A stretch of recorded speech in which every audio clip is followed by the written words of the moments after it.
All right, so I'm going to call the Board of Administration of SD-SERS meeting to order. It's Friday, January 12th at 8:30. And we start with non-agenda public comment. Yes, we have a quorum as well. We do have a quorum. We have 11 members, 2 members absent, excused absences. Non-agenda public comment. I have 5 speaker slips. I have a note that tells me that 2 of the speakers would like to wait until after we come out of closed session and make an announcement. So here's what I'm going to do. I'm going to invite speakers, if they'd like to speak now during non-agenda public comment, to come up, because Joe Flynn is giving me the nod, and he always knows. And so I have 5 speaker slips, and I'm going to start with Bob Wilson, Dave Hall, whoever would like to lead off.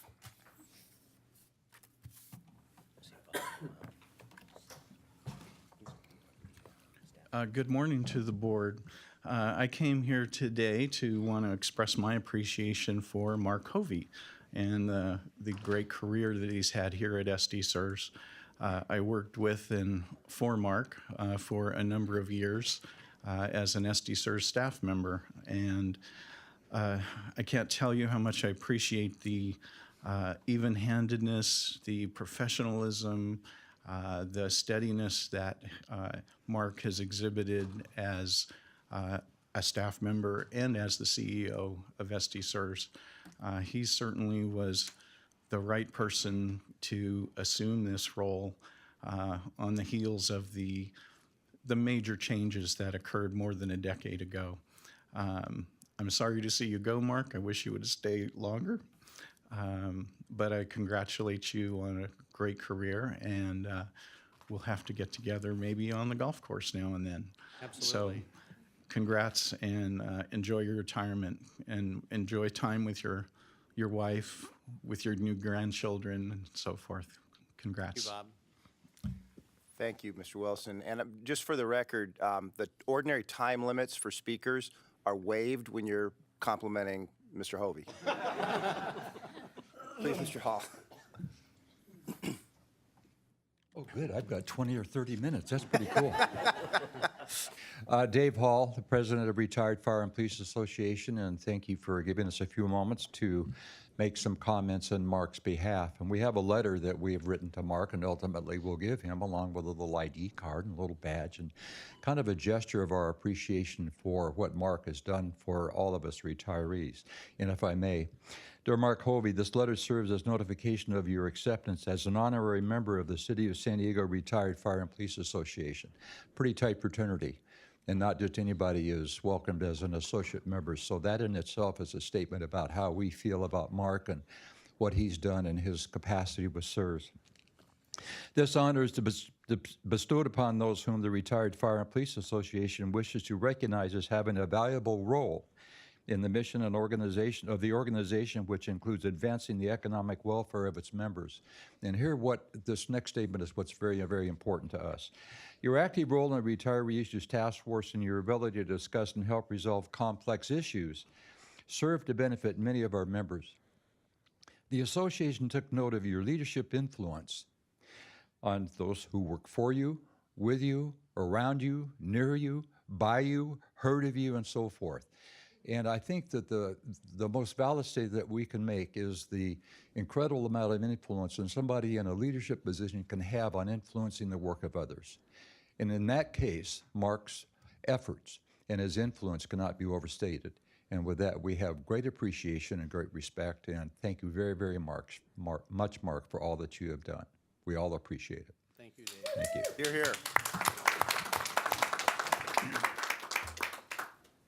Next, I'd like to call on Mike Bresnan.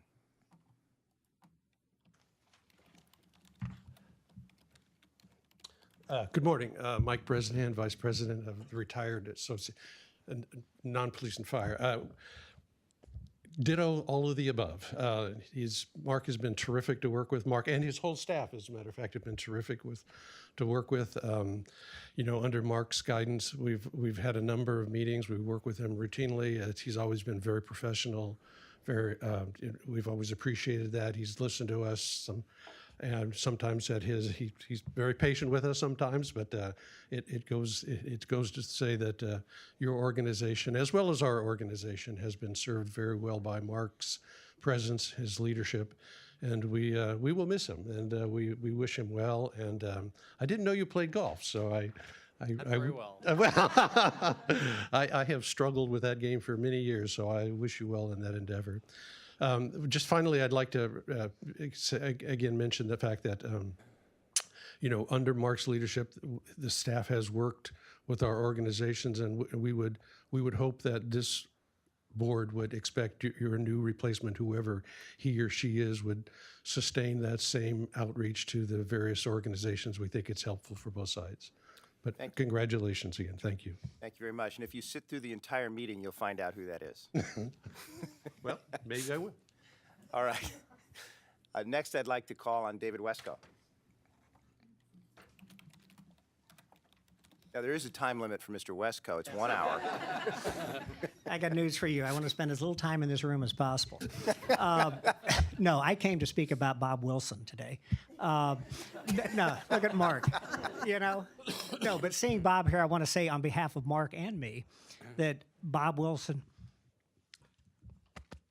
and Liza and Jamie and Dave Bond and Cynthia and Gene Kalwarski and who else is in the back? Michelle and Rebecca Wilson, who also David, we've came. already picked our next CEO. These folks, without their efforts, because as the prior speaker noted, without their efforts of staff, we wouldn't be here talking and praising Mark to the way we are. But with respect to Bob Wilson, I want everyone to know that in 1982, he and I both ran in the San Francisco Marathon, and he beat me. So I've held that against Bob ever since. So, but in any event, the reason I'm here is because of Mark Hovey, and Mark has been an inspiration to me since the day we met. And since that day, every New Year's Eve, Sybil and I sit, toast to the new year, and she says, "What's your resolution?" It says, very simple. I want to be more like Mark Hovey. And that is absolutely true. And I suspect others feel inspired by Mark in that way as well. And the citizens of San Diego and the active employees of the city and the retirees, as we've already heard from, owe Mark a huge debt of gratitude for what he has done here, because he is inspirational. Now, I met Mark a little over 10 years ago, just upstairs in my office when I was looking for a chief financial officer here.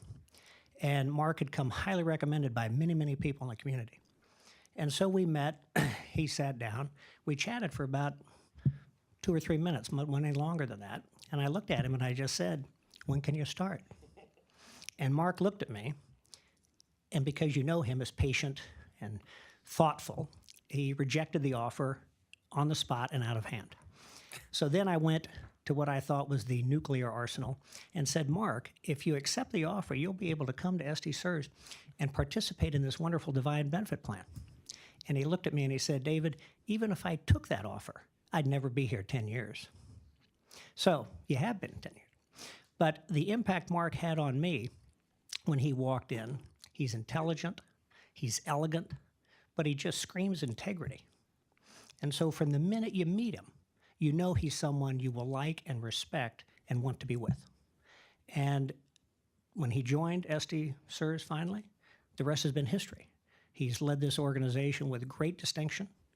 And I think I'm positioned to say that there's no question in my mind that Mark is the finest pension administrator in the state of California, city, county, whatever jurisdiction. That's the kind of guy he is, and in recognition of that, he's been the board president of the California Association of Public Pension Associations, in recognition of his great leadership, which all of his peers see and recognize immediately. He's also been recognized twice by the San Diego Business Journal as the Executive of the Year in the government category for both the Chief Financial Officer and the Chief Executive Officer. And I think that's a 2-time winner of that award, I think, is groundbreaking. I don't think there's anybody else that can say that. And with all due respect to the City Council, it's nice that they gave Mark a day, but I think he deserves a week or a month myself. So with that, I want to say that Mark's loss to SD SIRS is a gain to his family and his wonderful, wonderful wife, Susie, and his children and his grandchildren, but also to the new communities he's going to be serving, because Mark is dedicated to service. And when he, quote unquote, retires, he is going to dedicate his life to his family and his faith, but also to those in the community, not only here, but around the country and undoubtedly around the world. But Mark Hovey is a very special individual, and my New Year's resolution this year was to be more like him. And I just never measure up to you. I don't know why. But anyway, he is the best. And Mark, I want you to know that we all are in your debt and your gratitude, and you're just one in a million. Okay. Thank you, David.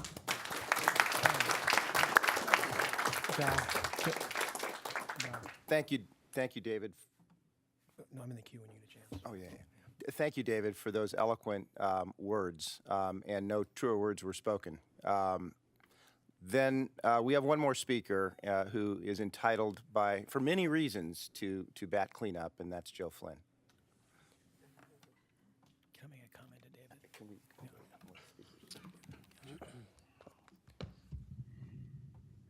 Thank you, President Hoy. That's a very tough act to follow. You know, this room today has so many of the people who are responsible for the success of SERS, not only past and present, but want to thank all of those who made SERS what it is today. The only one that we're missing is Peter Priovalos.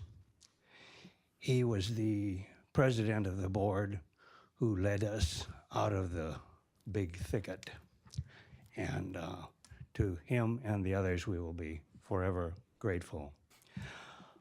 I was anticipating, since this is a military town, I was anticipating that there would be a change of command ceremony up front so that we would know who the new CEO was.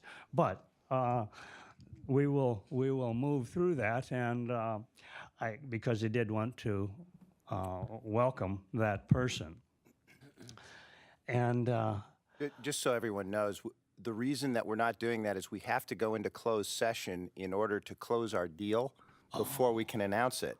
And so we had a choice of going into closed session and making all of you go out of the room and come right back, or putting it at the end. We put it at the end, so I apologize for that. okay, that's fine. That I had said here that since this is our first chance to meet you, talking to the new CEO, that since we cannot meet that person yet, tell me that we would rely on the good judgment of the board, that that person is the very best candidate available. In the past, the retirees have worked very closely with Mark, and leadership radiates like ripples on a pond, and Mark's leadership has affected so many people, not only within the organization, but everywhere, and everywhere he comes in contact with people, that positive influence is accepted and appreciated. We had developed over the years a very good working relationship with Mark. And in fact, we developed such a good working relationship with him that he's decided to join us. So, and of course, we would welcome our newest retiree with open arms. But we also will look forward to meeting the new CEO and working with that person, and that we will do everything for that person as we have for Mark to make sure that they are successful here, and work with them and with SERS staff to maintain the organization in its high state of development that Mark has left us. So thank you very much. Appreciate the board's effort, and cannot thank Mark and the staff enough. Thank you. Thank you, Joe. Thank you, Mr. Flynn. And you certainly will have that opportunity in our March meeting. Or if you'd like to stay around, we will go into closed session at the end of the day and come out and make our announcement at the end of this meeting. All right? Val, Sir. maybe before some of the people leave, I could just take a few minutes to make a few comments now, given, You could, but I was going to ask if the board members wanted to have any comments to you before you do that. Okay. And then I would, maybe we won't do that. Maybe what I'll do is say this, that, oftentimes you see standing ovations and you think that standing ovations are getting a little commonplace, but I would like to lead this board in giving Mark the standing ovation that he well deserves. So with that.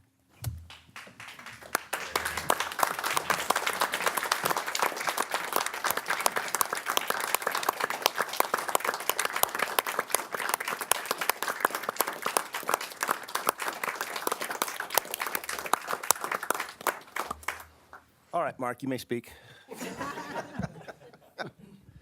3 minutes, right? 3 minutes, yeah. Certainly feeling the love this week. So many of you have been very kind and gracious in your comments and accolades given to me, and I just want to thank you very much for them. The job has been an absolute pleasure. I very much have enjoyed this job more than I ever thought I would when I first started here, as you all have heard. David was such a great mentor to me, and he made this thing happen for me here, so I'll be profoundly grateful forever to David for having made that happen. The accomplishments of SD SURS, you could give me credit for it, but you know that I may sit in the CEO position, but it's the work of my staff that really makes these things happen.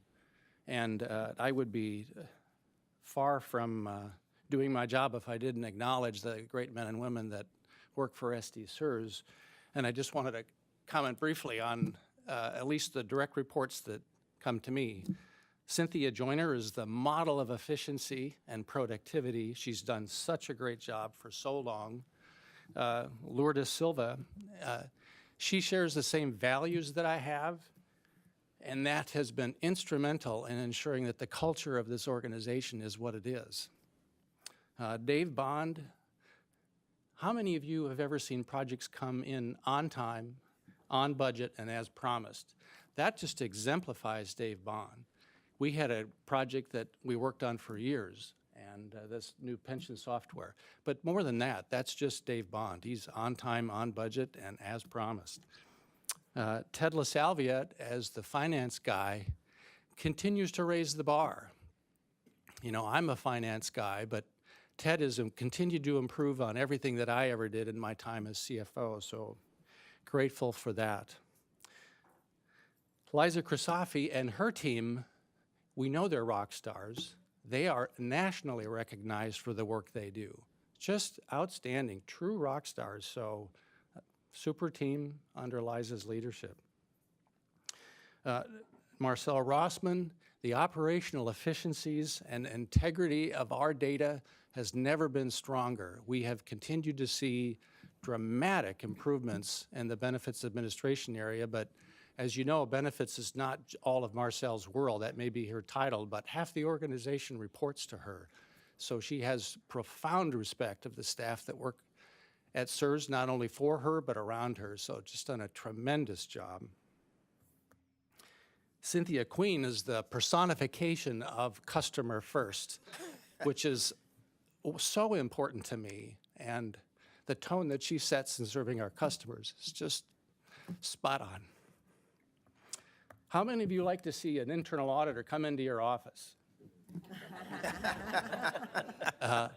I like Lee Paravano coming into my office. He is just a good, excellent resource to the organization and so well loved and appreciated, so does a great job. And then finally, Johnny Tran and what he's done with the legal division. The progression that Johnny has exemplified in the 2 years of general counsel has just been remarkable. And the work ethic that he demonstrates is just unsurpassed at staff here. So they are what make things happen here. I'm very thankful for a great staff and a wonderful board. Thank you, Mark, and thank you to the staff. I think the board feels just as you do. All right. Can we get some business done here now? All right. With that, let's move into the approval of the consent agenda items A through D. I think I can move approval.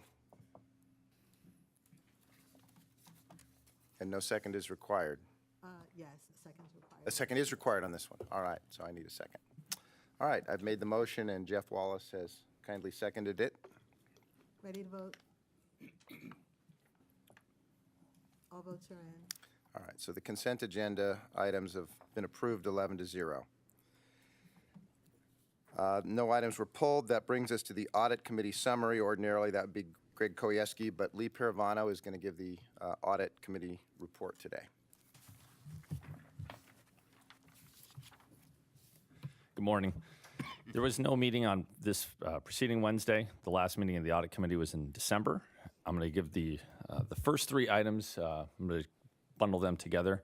Macias, Ginny, and O'Connell, our external financial auditors, came and they issued 3 reports. They gave an unqualified opinion on our financial statements. They issued a report on internal controls. They had no findings on those. And they issued a report to the Audit Committee and to the board. They noted a couple things, and I'll just cover 2 of them. There was no difficulties encountered with management, and there was no misstatements in the financial statements. There was fantastic results in the CAFR, and it was issued earlier than it ever has. The 4th item was the annual compliance monitoring report.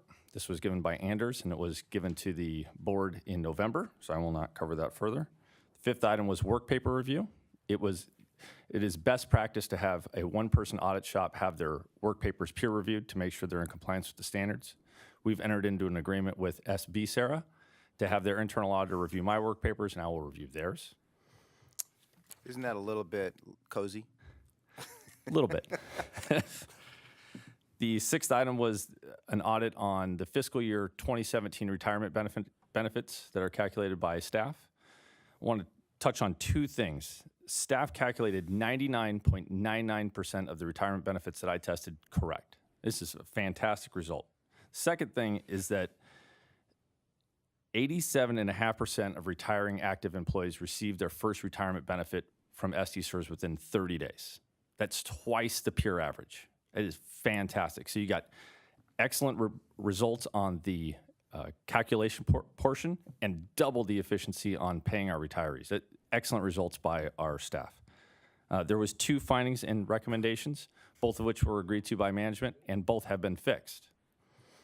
There were 3 status reports, information technology and legal services. Both of those will be covered in the B&G report out. And I gave a status report on the audit plan, and everything is going to be completed on time. I anticipate everything will be completed on time. I'll be happy to answer any questions. I see no one in the queue. Thank you for Thank your you. report. All right, that brings us to business operations and new business. And with that, I would like to call on Marcel Rossman.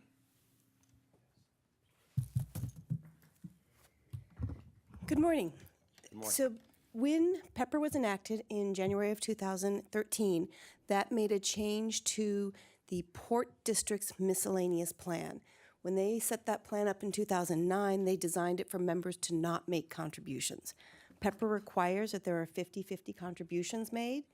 The first members of that plan that will need to make contributions will start making contributions January 24th. So rather than waiting until March when we approve the evaluations as a whole, we're asking the board to go ahead and approve the rates now for those new PEPR members. Happy to answer any questions you may have. I see no one in the queue. Thank you very much, Marcel. Need to, Do we need to vote on this? Yes, please. All right, let's have a motion.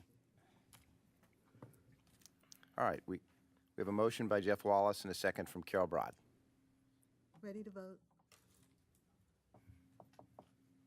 All votes are in. Carries unanimously. Thank you very much.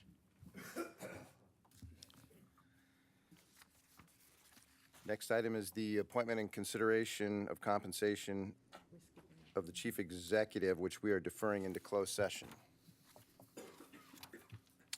So that brings us to the presentation of the actuarial valuation results for the City of San Diego, the Port District, and the Airport Authority. And Gene Kalwarski, Dave Holland, and Alice Alsberg are here to make the presentation.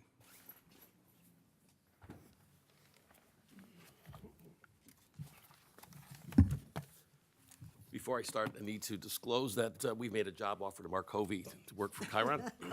You know, he Apparently, knows the so did actuarial David side. Wesco. Apparently, apparently, so did David Wesco. Good morning. This is our primary presentation each year to the board, the valuation results. And I'm going to start, we typically go through some background information, historical trends, then give you the valuation results, and then the key thing would be looking forward. I know there's a number of new board members, so we're going to not go as fast as we normally do through some of the slides. And let me start with slide 3, which is a slide that I have used in every presentation I've ever given since the 1980s. And it appeared in the Harvard Business Review in 1965, and it depicts what an actuarial valuation is. So once a year, we collect all the census data, and we apply assumptions to when people retire, die, become disabled. And what we do is we take a snapshot of the fund on a given date, in this case, June 30th, and the tank itself that you're looking at, those are the liabilities of the system. Then we're given the assets. And we project benefit outflows and administrative expenses, but what the actual valuation does at the end of the day is it tweaks that employer contribution valve in the upper left based on the size of the tank that year. And in this case, because you have the substantially equal requirements, sometimes there's a tweaking of the employee contribution valve. So we're here to present the size of the tank and what the tweaking on the contributions are today.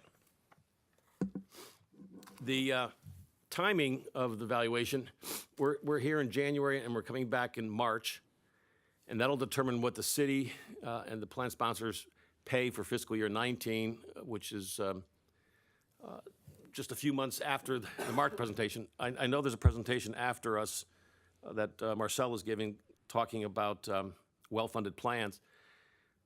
In my entire career, I've never had a system that pays the actual required contribution that quickly after the determination. It's only a few months. There's some systems that wait 2 or 3 years, and there's a lag here. So that's to the credit, and it's paid at the beginning of the year. The plan, this is trying to show all the different number of plans because we've had tier 1, 2, 3, and 4.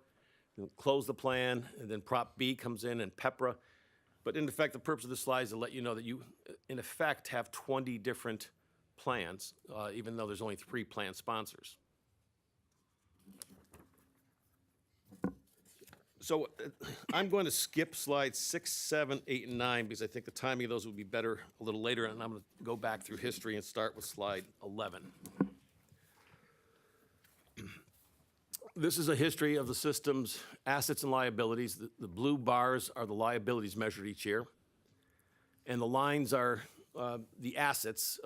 The gold ones are what's called the smoothed assets, and the green line are the market value of assets. And if you look over time at the very top of the bars, it's showing the funded ratio. That's the smooth value of assets divided by those blue bars. And from 1995 up until around 2000, the fund was nearly fully funded. And then the events of 2001, 2, 3, and 4 happened. And it wasn't just the MP1 or MP2, it was also, there was a market recession then, and it took the plan's funded ratio down to its lowest point, probably in history, to 67.2%. We came on board, and our first valuation was the 2005 presentation, and I recall getting a phone call from Tanasi's father, Peter, asking me before we did our first presentation, we're expecting that the ADC, back then it was called the ARC, is going to be $500 million. And it was quite a bit of fear back then. And but I think through the perseverance of many people and the good leadership of David Wesco and Mark Hovey and great board decisions, you're now out of the papers. And while the funded ratio still isn't where I know you folks would like it to be, you are probably set for the future in a very conservative position as far as assumptions, and I think it's, compared to other systems, you're well prepared for the future. The next slide is comparing contributions made. Those are the gold bars are what the city contributed. The top of the dark blue is what the actuary said to pay. And you could see in 2003, 4, 5, the city was paying well below what the actuary was recommending. 2006, there was an excess payment. I think there was a legal settlement in there. But then since then, you have consistently been paying at or in excess of what the actuarial determination is. And that's, I haven't read all of Marcel's presentation, but I'm sure that's one of the hallmarks of well-funded systems, that you always pay what the actuarial determination is. This next chart is a measurement each year of what happened versus what the actuarial valuation predicted would happen. So it's a deviation, gains and losses, we call it. When it's above the zero line, it's a positive. When it's below, it's a negative. And I think the first thing that stands out is that you see the two recessions that started in 2001, which lasted for 3 years, significant losses, and then the dramatic Great Recession in 2008 and 9, which dwarfs all the other ups and downs. And to the right there, there's a gain and loss as a percentage of the assets and liabilities, and you'll see on the asset side, you've got 11% over, 12%, 19% with the Great Recession. But on the liability side, it's up and down pretty close. This next chart, we might want to name it the Bill Hainer chart. Bill has asked every meeting, why has the unfunded liability grown? So I would focus you on the very last bar, and that's 2017. And those are the components of the change in the unfunded liability since 2007. And nearly 50% of it is due to investment experience, just under 50%. That's the green bars. Then there's the discount rate, which is the black bar. And then there's the demographic assumptions, the strengthening of those. Had the system not changed the discount rate, had the system not changed demographic assumptions, you probably would be approaching 90% funding. So yes, the funding level is still in the 70s, but you're at a position where the assumptions are much stronger than probably 95% of the systems in the country. When you say that they're stronger, do you also just mean that they're more realistic? Or Yes, no, they're realistic. You know, when you're in an inflation environment that we're in now, to expect something above 6.5% or higher it requires you to take far too much risk. And there's a chart later on that I'll go through that shows the trend of other systems and where they've gone with the discount rate. But I think you should be proud that you're at the rate that you're at now. So recognize that what I've spoken to so far only has to do with the city. I'm going to turn it over to Alice, and she's going to talk about the historical trends for the Unified Port District and the Airport Authority. So for the Unified Port District, we do see a similar picture in terms of the funded ratio of the plan. Again, the blue bars are the liability, the lines, the assets. And we see that the UPD, the port, is at a funded ratio of 74%. They had similar experience in the dips in 2002-03 and then the 2008 market crash, which shows that they were in the initial period at 100% funded and then dipped down to where they are and moving up today to 74.3%. For the contributions, we'd like to note also for the port that they have always paid the full bill that's been given to them, that's been calculated for their actuarially determined contribution. So we see that that gold bar always meets or is slightly above the actuarially determined contribution. One difference a slight difference that the port and the airport have that's different from the city is the third set. Let's look at 2017. The third set of bars there's the green and pink. That's the employee contribution. So for the port, the employer is still allowed to pick up or offset a portion of the employee contribution. And then in 2000, for the fiscal year 2019, the contribution is at 18 million. And David will go into the components of that. I have a question. Could you go back to slide 15, the previous slide? Yeah, what happened there in 2008 to 2009? Looks like we fell off a cliff here. Right, and so that would have been the market crash, the investment experience. That was the market so crash. So we could see that the assets are the lines, and we see that asset really dip down. And so once the spread between the top of the bar, the liability, and the assets grows, there's your dip in the funded ratio.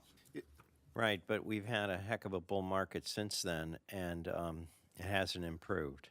So in the early years after the crash, we're phasing in, because of the asset smoothing, you're phasing in the losses so that the funded ratio won't increase until you phase in those losses.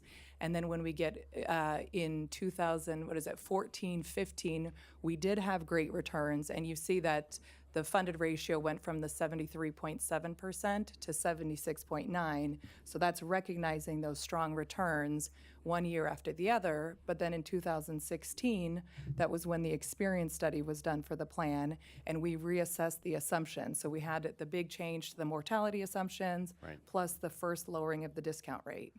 So. Thank you.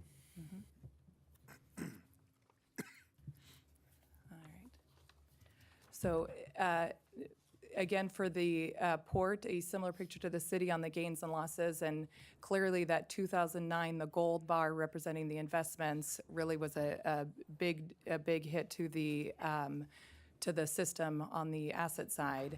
And the liabilities really fluctuate. We see a pattern of gains and losses in the liability. And relatively speaking, investments are harder to achieve to meet the mark. But in terms of the liability, when you look at the table, the percent difference on that liability, the assumptions are meeting the expectations, the actual experience.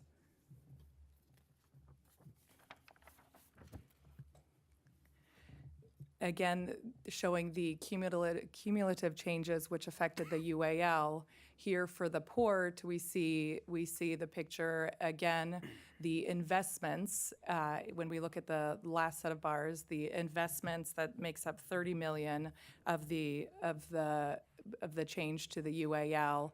But the black region, the portion from the economic assumptions, was also a big contributor to the increase in UAL for the port.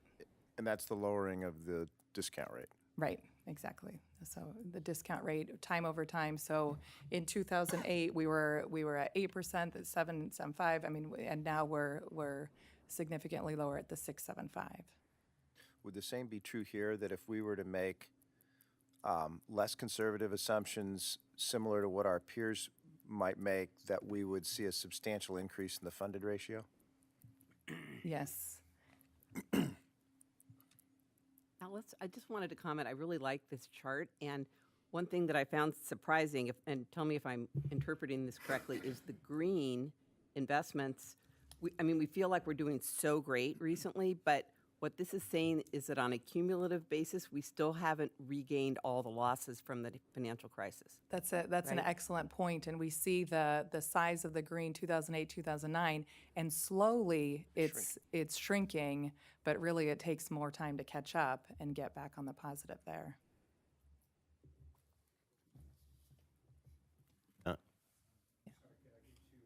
To go back to 17 again, I'm still puzzled on that.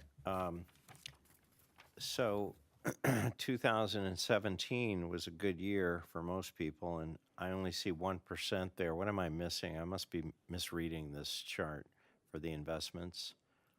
Let's see. It's not a return. It's not a rate of return. What is the gold column? This is over the expected assumption. So Okay. plus What matters phasing is- in. Yeah, go. So what matters is how we do compared to our assumed rate of return. Yes. Right. So on a going forward basis, we've lowered the assumed rate of return, which has a negative impact on the funded ratio, but on a going forward basis, would help in reducing what this number would otherwise be. In meeting that target. Right, yes. I understand that, but I thought we did significantly better in 17 than 1% above Maybe the you could assumed amount of describe the smoothing a little bit. The asset smoothing, where we only recognize roughly a fifth of the, Oh, that's right. The These are smoothing. not market returns, they're actuarial Alice, yeah, go investment back We could go returns. back. go to the asset liability chart. Yeah, to the Show asset them. liability chart. So here, let's focus on the lines. So the gold bar, the gold line are the smoothed assets. And the teal is the market value of assets. And really the easiest place to see it is in 2009. The market value dipped significantly, but the actuarial value, the intent is not to go chase the market because then your contributions fluctuate. But by applying that 25% smoothing, you're only recognizing a quarter of it until they catch up. And then in 2017, here we do see that the actuarial value of assets is just slightly lower than the market value. So we do have some gains that we'll get to recognize next year.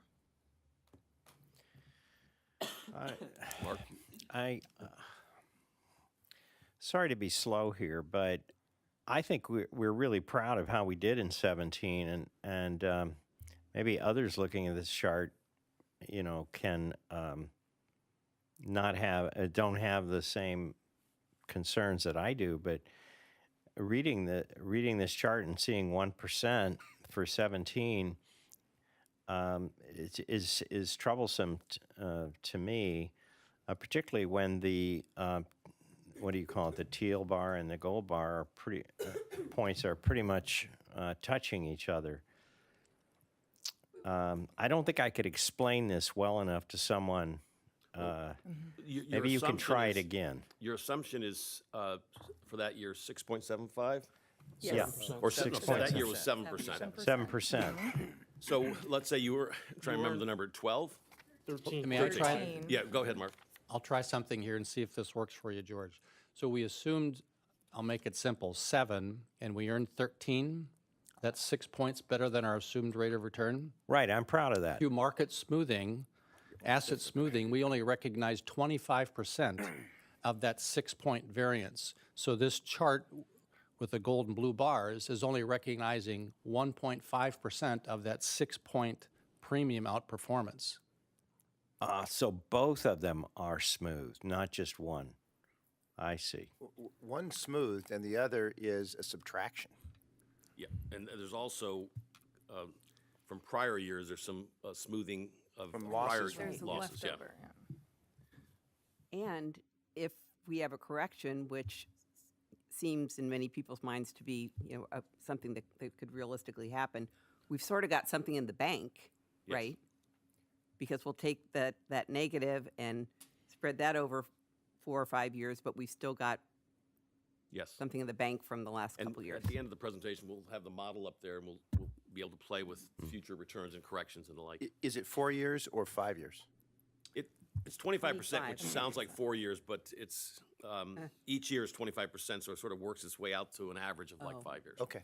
Okay. Yeah. So I don't know. In George, terms of preparing people for this slide, maybe you should have another slide which doesn't smooth and just shows the 13%, and shows, when it's good, and when it's terrible, it's terrible. Yep. And then you say, actually what we do is we take a look at the smooth version, which you've got here. That's an It's the excellent impact of the point, George. mortgages. suggestion. I think we will add that, and we'll call it. Because George otherwise you Clooney waste slide. a lot of time Everybody with has one. stupid questions like I'm No, but asking. it's a good point, because people are going to read this and say, well, you only earned 1% for 2017. Yeah, were you asleep? I mean, Right. the market went up, and what happened to you? You don't need that type of discussion. That's a good point. So we will definitely modify this. In fact, we'll have it modified for the March meeting. We already only got our one free extra chart from Bill Hayner this year, so we have to wait till next year. So. There you go. Yeah, that's one. Check. We got a couple more in the bag for you. I'll smooth them out. Airport? Yeah. The airport. So the airport authority has a slightly different picture than what we saw for the city and the Unified Port District.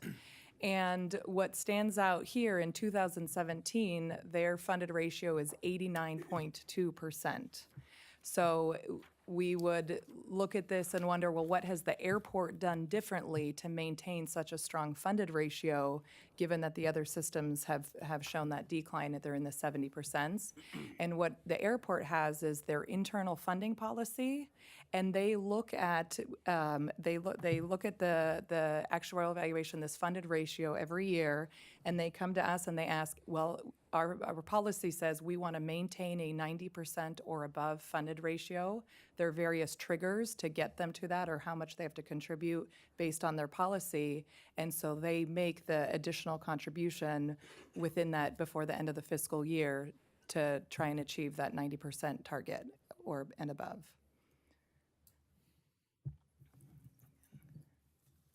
And to keep going with that additional contribution, when we look at fiscal year 17, the gold bar is clearly much higher than the calculated actuarial contribution. And that's due to the additional contribution that was made to catch up to maintain at minimum the 90% funding. And here we see the pattern of gains and losses. Again, investment in the gold bars, the liabilities on the blue. It may seem that for the airport, the fluctuation between the liability losses, it seems a little bit greater, but it's given the relative size of the liability. When the plan is smaller, it's harder to in aggregate hit the target on the assumptions, the liability assumptions. But for 2017, they had a gain both on the assets and the liabilities.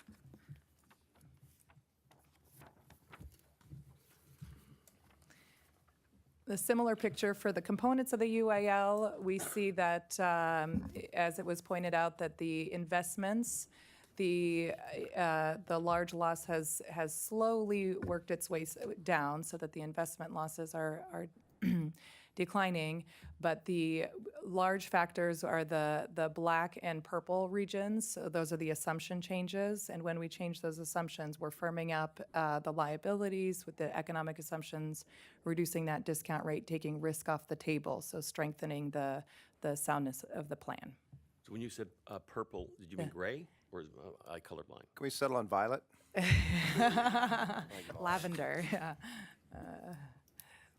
I have a question. First of all, this is fantastic. Do you know of any cities that actually do this? I mean, I would think you'd have riots in the street if San Diego, the city of San Diego actually committed to 90% funding. So do you know of other cities that have a 90% funding policy?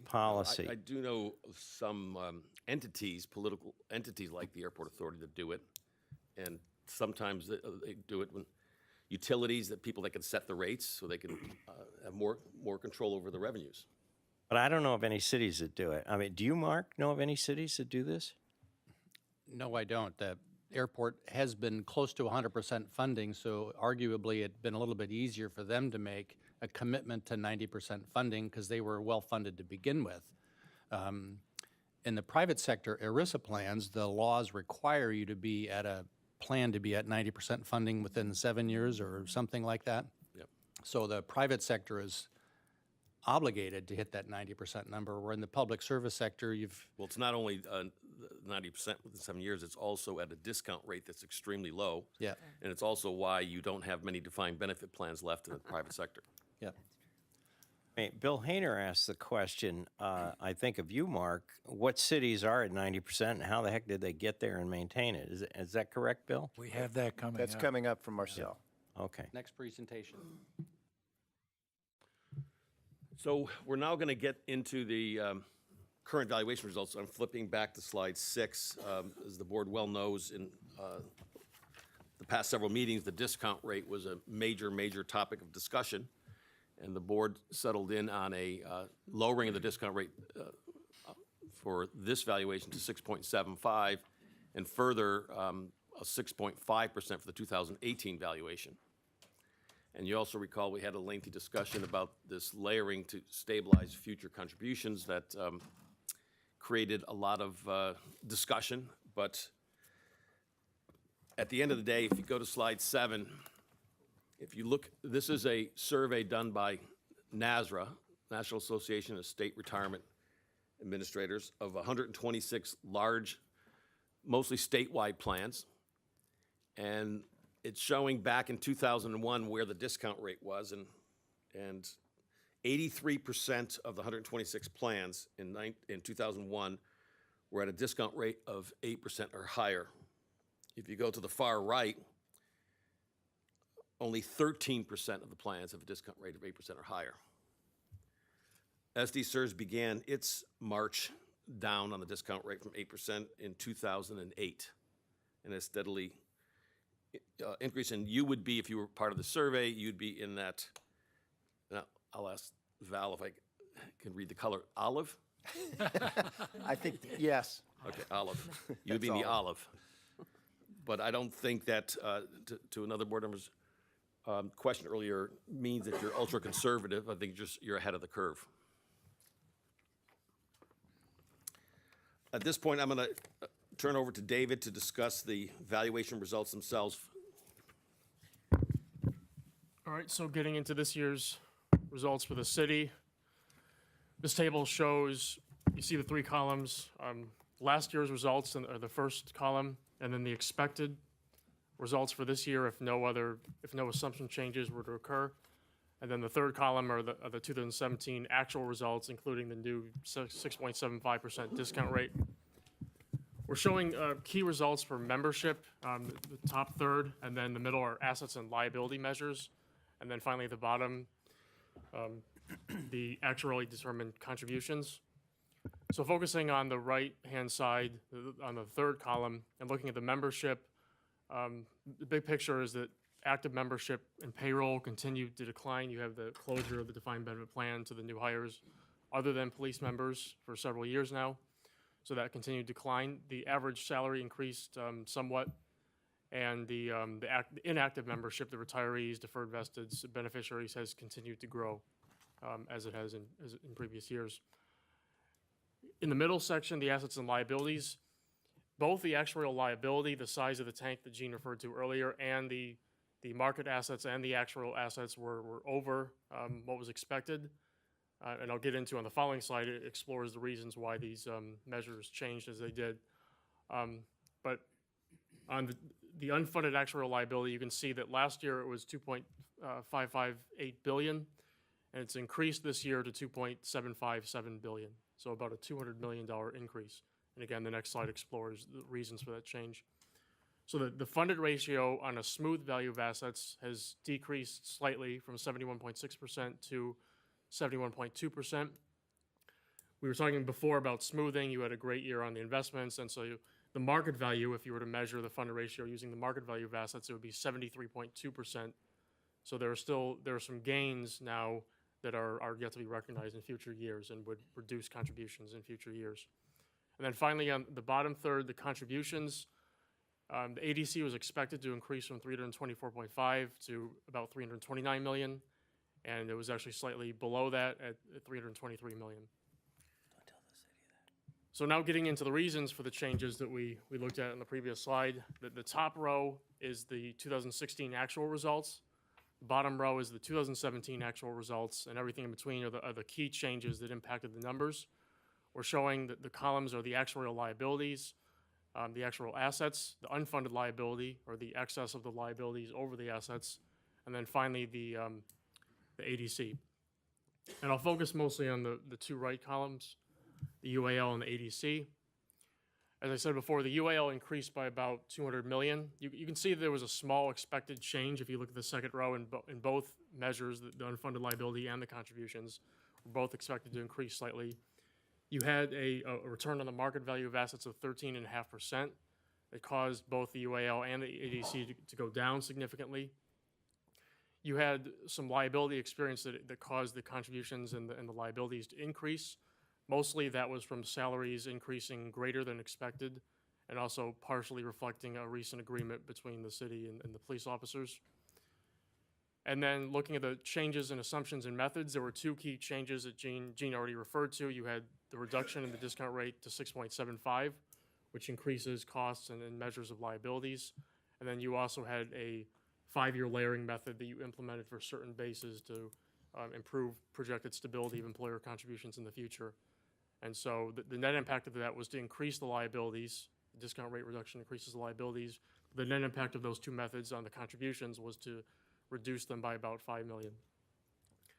So when you add everything up, you had an increase of about $200 million on the unfunded liability, and you actually had a slight decrease in the ADC from 324.5 to just under 323 million. Now getting into the unified. David, if we had not done the smoothing, remember we divided this into 2 votes, and first we approved the reduction in the discount rate, and then we approved the 5-year asset smoothing. If we hadn't done that, how would the results be different? Not in numbers, but The ADC, the UAL would be unchanged because the smoothing didn't impact the unfunded liability. It was just breaking that is what into it is. pieces. Okay.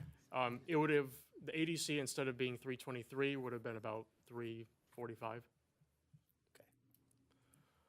I had a quick question. So on the liability experience, the 39.9 there, so Yep. what was in that? Was it the police and the fire in that, or? The bulk of that, about 3/4 of that was from salary increases greater than expected for the police, the fire, different membership groups. Okay, all right, thanks. Salary increases that have already occurred, Right. correct? Yes. but that weren't calculated, that weren't baked into our numbers. It's the assumptions, right? That's right. Yeah, it doesn't include the 20% Not the- or 30%. Right, the recently, you could explain this better than I can, but there are significant police officer increases that have been negotiated prospectively. Maybe you could touch on how the prospective increases have been handled and. I think when we conclude this, we'll have the projection model, and that'll clearly Okay. differentiate that, break that out. So for the Unified Port District, looking at the membership was more or less steady from last year to this year. On the active side, there was an increase in the inactive membership count and total benefits and average benefits. You see the same story if you look at the liabilities. Again, the actuarial liabilities were greater than what was expected by about 15 million. And then the measures of the assets were also over what would have been expected. The unfunded liability increased from just under 130 million to about 138 million. And the funded ratio on an actuarial value basis is now 74.3%. And like the city, the market value funded ratio is higher. Again, you have deferred gains that will be recognized in the future. On the contributions, the ADC increased from 17.7 to 18 million. And this slide shows, again, the reasons for the changes, and they're very similar. It kind of mirrors the city in that if you focus again, the 2 right columns, look at starting at the first row, the actual results from last year, there were slight increases that were expected on the liability side and the contribution side. You had the 13.5% return, which reduced liabilities and contributions. The port actually had a small liability experience gain, which reduced both the contributions and the liabilities. And they also had the reduction in the discount rate, and they also had the 5-year layering that had a net impact of increasing liabilities, but more or less having very little impact on the contributions. So in total, the liabilities were about 9 million above what was expected, the unfunded liabilities, and the ADC was actually slightly less than what would have been anticipated, but it increased slightly from last year. Finally, the Airport Authority had small increase in active membership, a continued increase in retiree membership. The assets and liabilities were also higher than expected for the airport. One key difference, if you look at the unfunded actuarial liability, you can see it was actually more or less the same as what was anticipated, and that goes back to what Alice was saying, that they have a policy of putting additional money into the plan. So the UAL is right about where it would have been expected to be. Airport's funded ratio is 89.2, and then again, their market value is somewhat higher with those deferred gains. And the contribution is now at just over 5.8 million. Reconciliation of changes. Again, there were expected increases in the unfunded liability and the ADC. you have positive asset experience. The airport also, like the port, had positive liability experience, reducing liabilities and contributions. And they had a change in assumptions, the reduction of the discount rate, which increased liabilities and contributions. Unlike the port and the city, there was no 5-year layering because they didn't have the same issue with contributions dropping off in the future, so there was no need to tinker with the amortization. So before we get into the projections, I'm going to go back to slide 8, so we just covered liability measures for the plan and the cost for the employer. Wanted to just take a couple slides and talk about the impact on the members. For the city, as you all know, you have substantially equal in the San Diego City Charter that spells out how benefits are shared between the members and the employers. And so when you have the cost of those benefits changing, just as it impacts the employer, it impacts the employees as well. So with the discount rate being lowered to 6.75, the employer's costs went up and the members' contribution rates increased also as a result. The revised tables are in the appendix, and they show for each plan at all the different entry ages what the recommended percentage of pay would be. The average change is about 0.6% of pay for city general members and 0.9% of pay for safety members. So if there was a safety member earning about $100,000 a year, that translates to about $900 a year or roughly $75 per month. There would also be a change anticipated next year when you're reducing the discount rate to 6.5%, and we would expect the change, if there are no other assumption changes, we would expect the impact to be pretty similar. On this slide, so now the previous slide was the city, now talking about the port and the airport, the PEPRA plans where generally 50-50 cost sharing is required. So there were member contribution rates that were established for these plans several years ago. Once you establish them, you leave them alone unless the normal cost rate changes in either direction by more than 1% of pay. So in previous years, that condition was not met, so the rates were left alone. This year, particularly with that discount rate reduction, it pushed it over that threshold, and so we've recomputed those member rates. The average increase for the port safety was about 0.6% of pay and about 0.4% for airport general. And as Marcel referred to, you already adopted the rates for the port miscellaneous that can come in starting on 1/1/18. So before I turn it back to Gene, I'll just show you very briefly what we have in the appendix.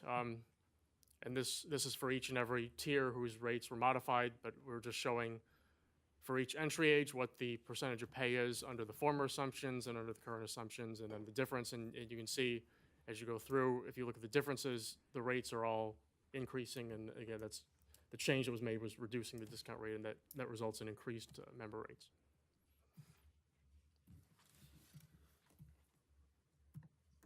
Okay. This is the part of the presentation that I think is the most important part. It's where are you heading?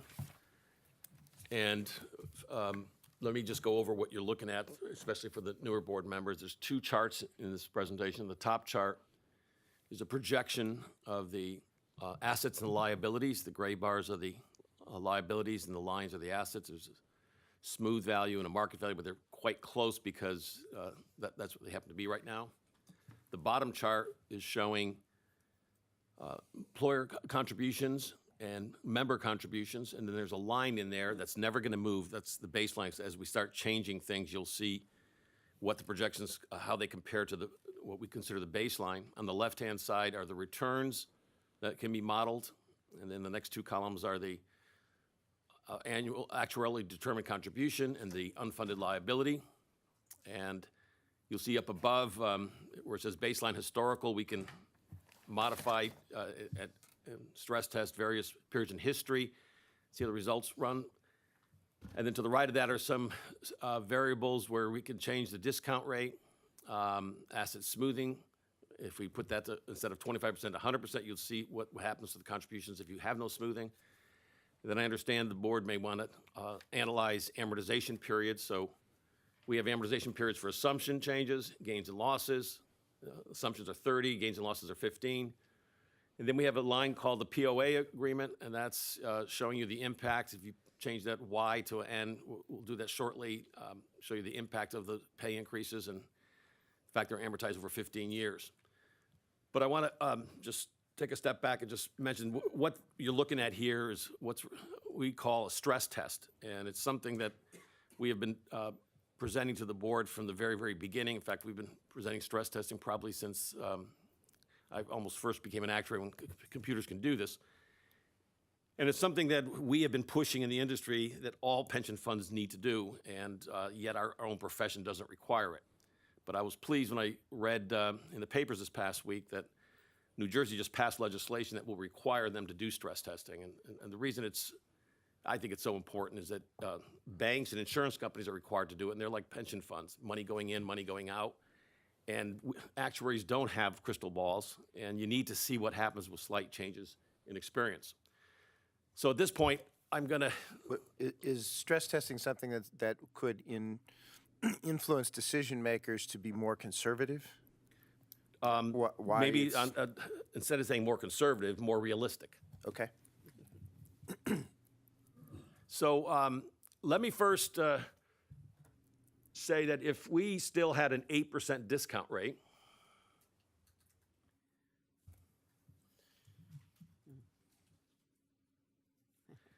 and we didn't have pay increases,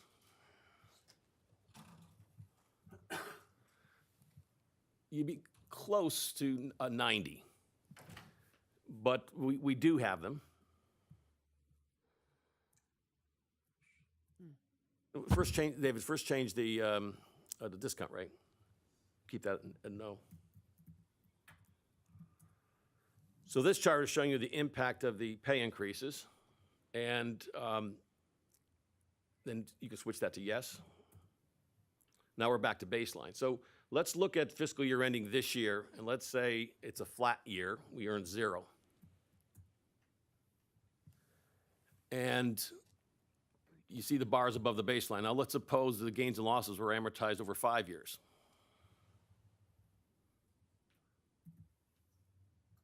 The scale changed to the left, so you'd be approaching nearly 500 million, or I guess eyeballing, it's more like 480. Wow. Now go back to 15.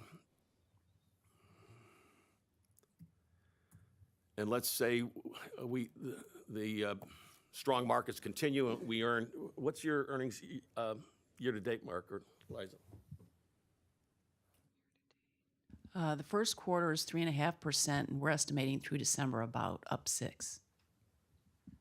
So let's say you were to earn 15% for the year.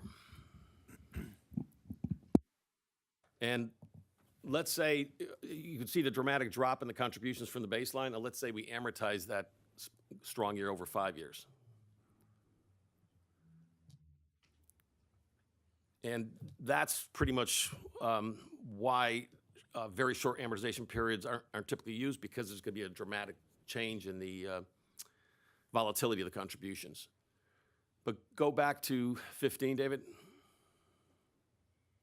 And then you could change the return to as is. And let's just go through some periods in history.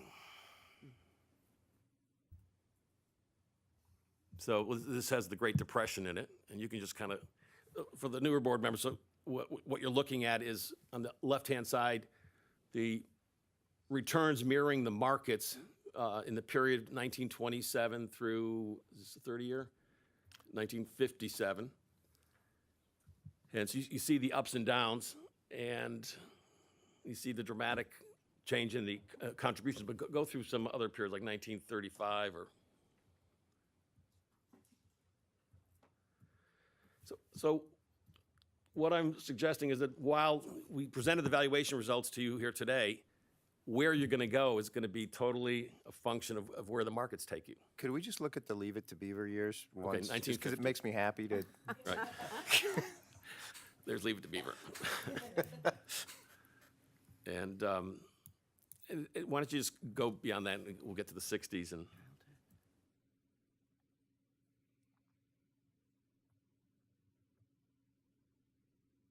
so now we have summer sessions in there.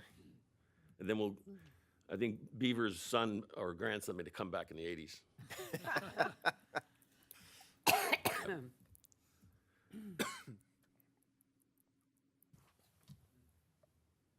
So in your valuation report, we actually do some stress testing and put those in there, and I think this probably puts things in perspective. You also, David, can switch to the Unified Port District and go to the baseline. I just want to see like a good and bad year in 2018, 0 and 15.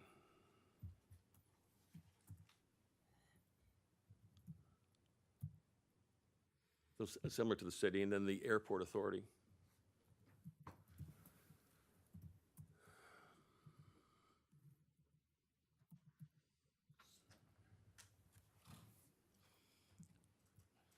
Although what's probably not programmed in here is the 90% funding policy, right? Right. Yeah.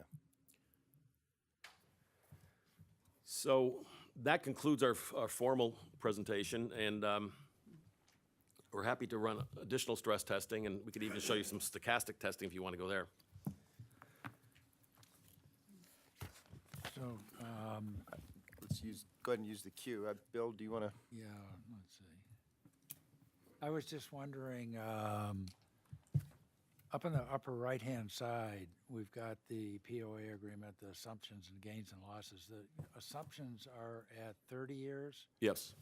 and the increase in police and fire, is that an assumption? No experience. That's experience, and where does that go in here? That's the 15 there on the up. See it? Up, that's the 15. Right. So what if you were to change that one down All right, go to the city, David. to 5 in the city?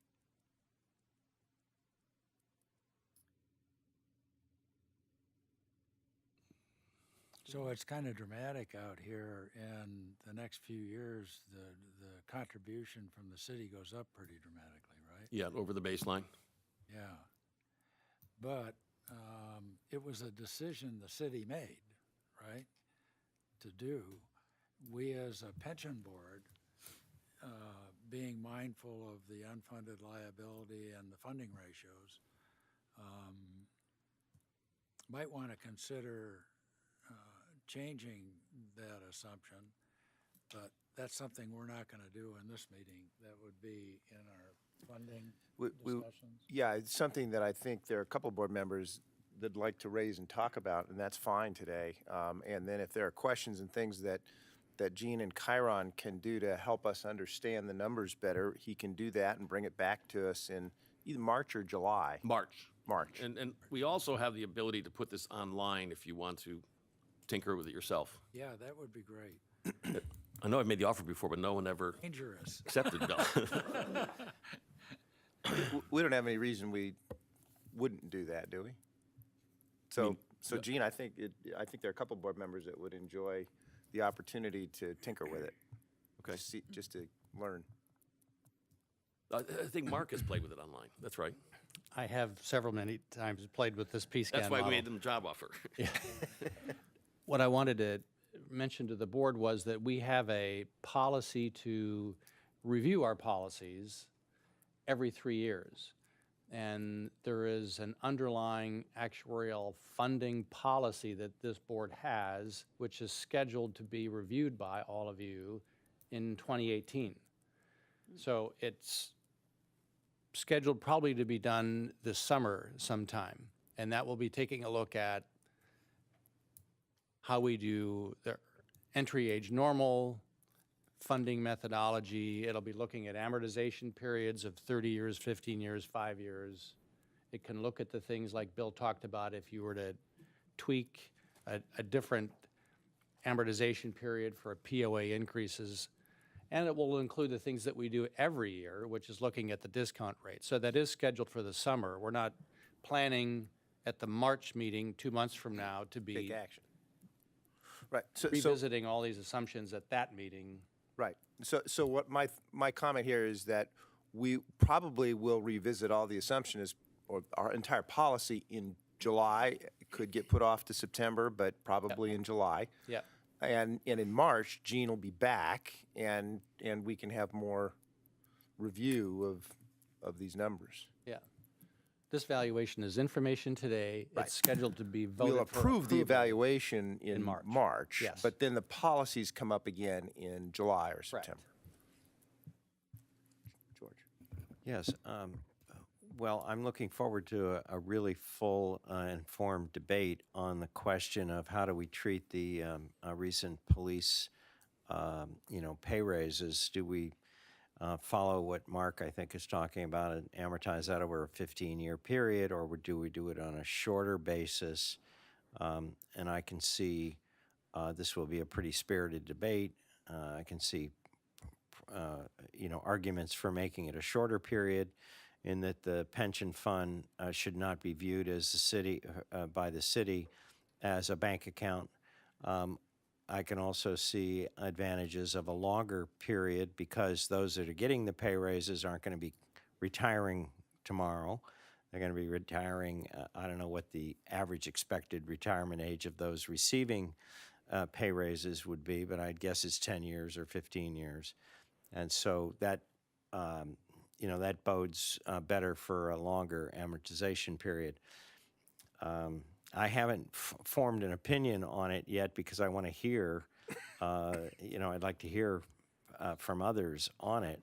But I think it's a pretty serious issue that, as a new board member, I'd like to get informed on. Thank you, George. Jeff, you are in the queue. As a city member, I always go straight to see where my bill is in the appendix. So I'm going to take advantage of your time here. The member contribution rates? Yes. So I guess my first question is, a general member hired before July 2009 is paying more than the general member paying after July 2009? Correct. What is it? I'm sure it's a different plan, but could you go into? Go ahead, The David. benefits are just, they're higher benefits for the pre-2009 general members. Okay. Are the benefit plans different between the general members and police and fire? Because then I took a look at them. Okay. Yes, the police benefits are higher than the general member benefits. So again, with substantially equal everything, there's certain percentages for different benefits, but the majority of the benefits are split 50-50. So the higher the benefits are, the more generally the contribution rate will be for the member. There's something in the San Diego Municipal Code that requires that contributions be substantially equal. It's not exactly 50-50, but so anytime there's changes in assumptions or benefits, you have to revisit these. So are the member rates proportional in some fashion to the benefits for those same members that are paying those rates? Yes. Okay.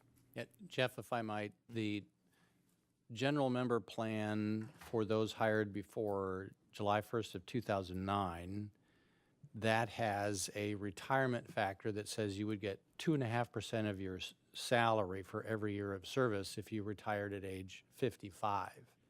If you were hired as a general member after 2009 and retired at age 55, your retirement factor is 1%, not 2.5%. So it's a less generous benefit, which means that the employee contribution rates are lower.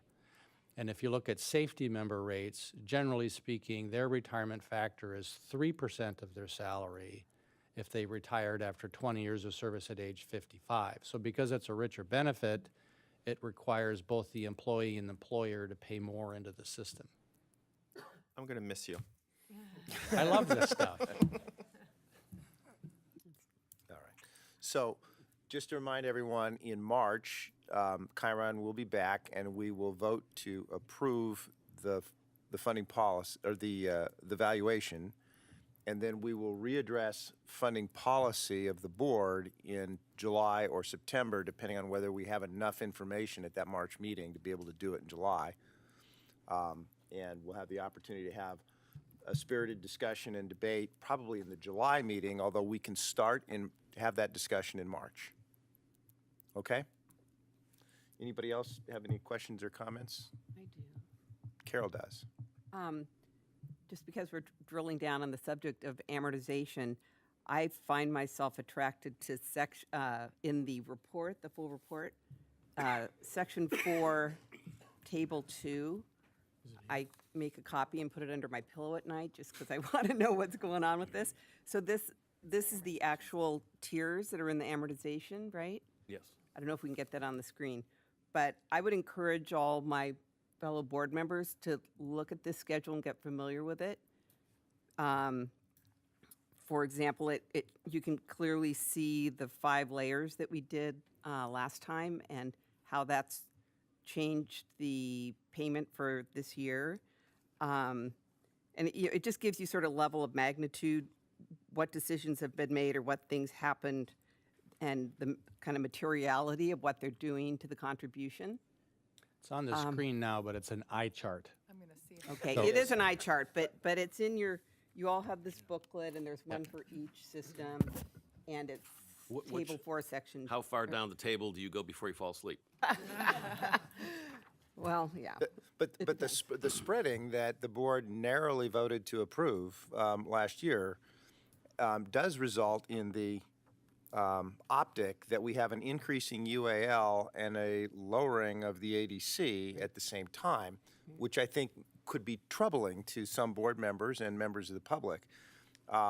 So, you know, that was created by our vote, the second vote that we took, which I think was a very close vote. I think in July, that's something that may be at least up for discussion. It seems to me that's one of our policies, and we're going to revisit those. The other one, that just trying to focus on the pay increases that weren't factored into our assumptions. I don't know if those are actually, if the chart that was presented earlier, I think David was talking about it, whether that really breaks that and only that out, or whether it's really a conglomeration of things that includes that. Yeah, there, in subsequent years, you're going to have experience losses that will reflect that POA.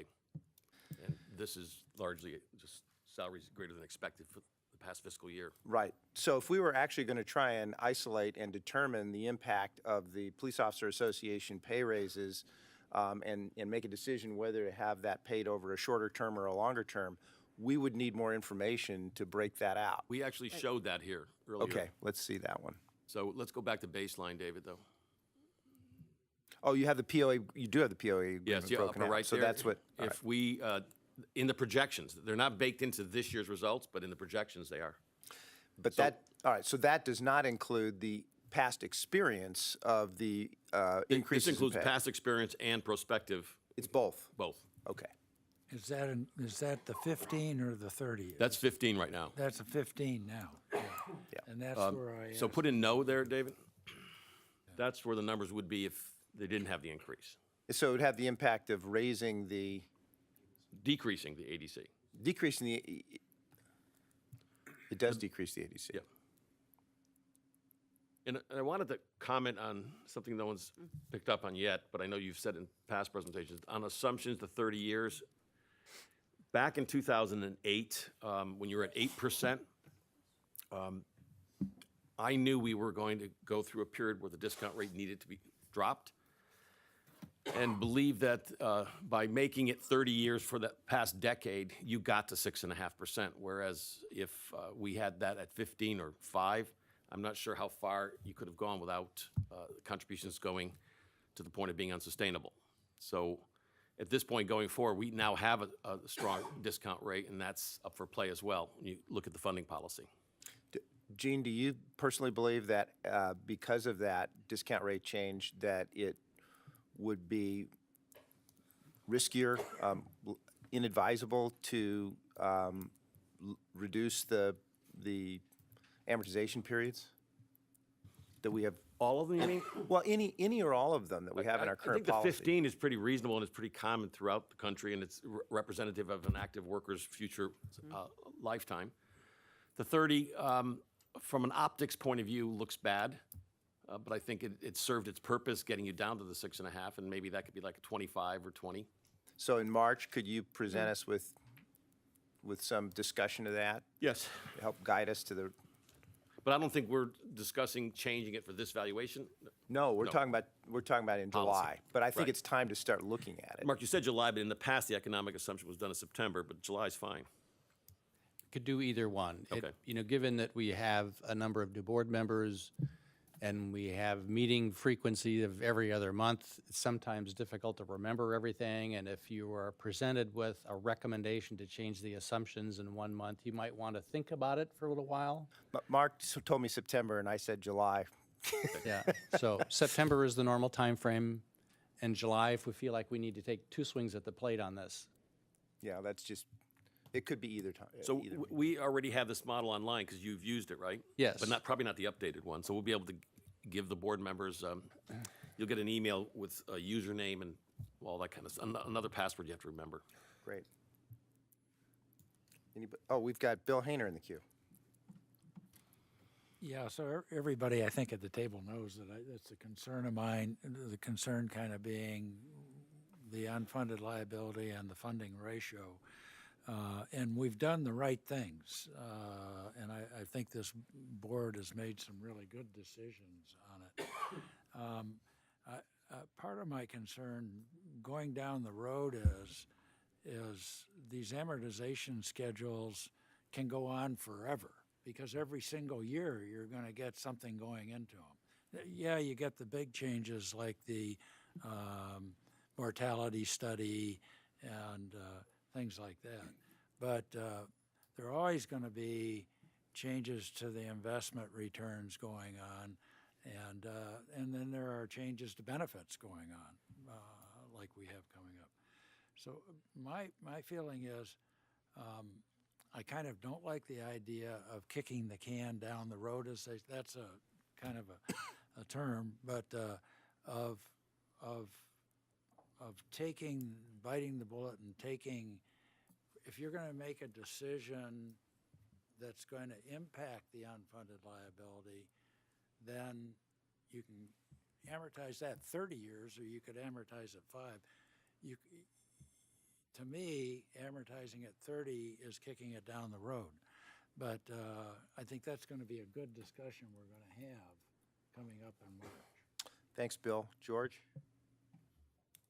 Yeah, ditto. I'd like to see analysis at 5, 10, 15, and 30. On which assumptions? On the All the amortization periods. Yeah. all of them? Yeah. All right. Great. All right. Gene, did you want to make a further comment? No, other than wondering if Mark is seriously considering the offer. All right. Thank you very much, Gene. Thank you. We've been going an hour and a half, and I think we should take just a very short break and then come back and finish the agenda.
didn't quite work. All right. All right, we're gonna resume the meeting now. All right, we're back in session after a short break, and we're going to come back to the review of pension systems funded at 90% or greater. But first, we're going to go through committee reports, starting with the Disability Committee. And ordinarily that'd be Charlie Hogquist, but Charlie's not feeling well, and so I'm going to fill in for Charlie and give his report. And then, wait a minute, are we ready? Or do you want me to keep going? Keep going, and I'll just get ready. Okay, so I'll do disability, and then we'll come back to the 90% funded report. So first, we had a non-action item.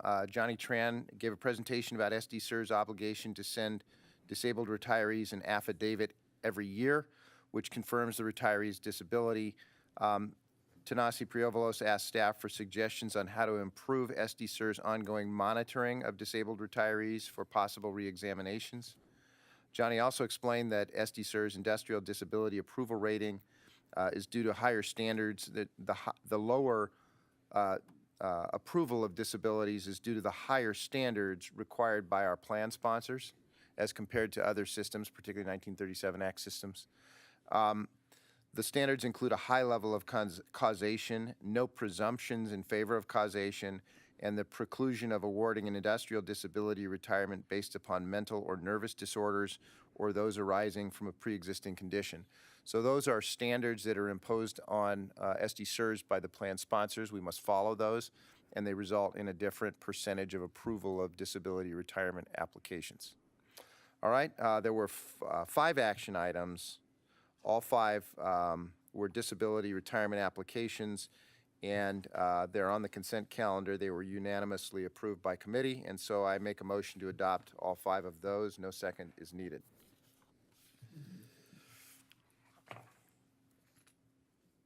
Wait a minute, I see. Okay. I don't have a button, though. Oh, George moved. George, you have to withdraw so I can make the motion, only because I'm sitting in for Charlie.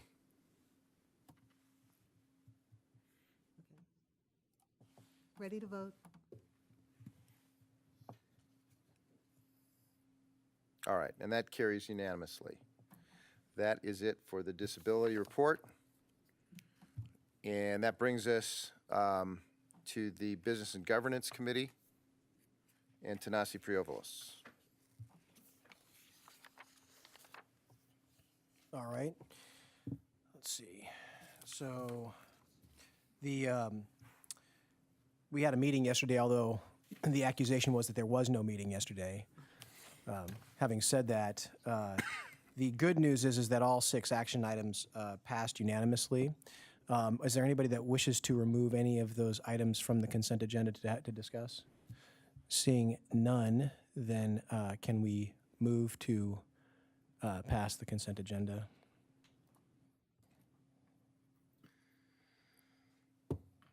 I have made the motion. No second is required. Ready to vote? All votes are in. And that passes 11-0.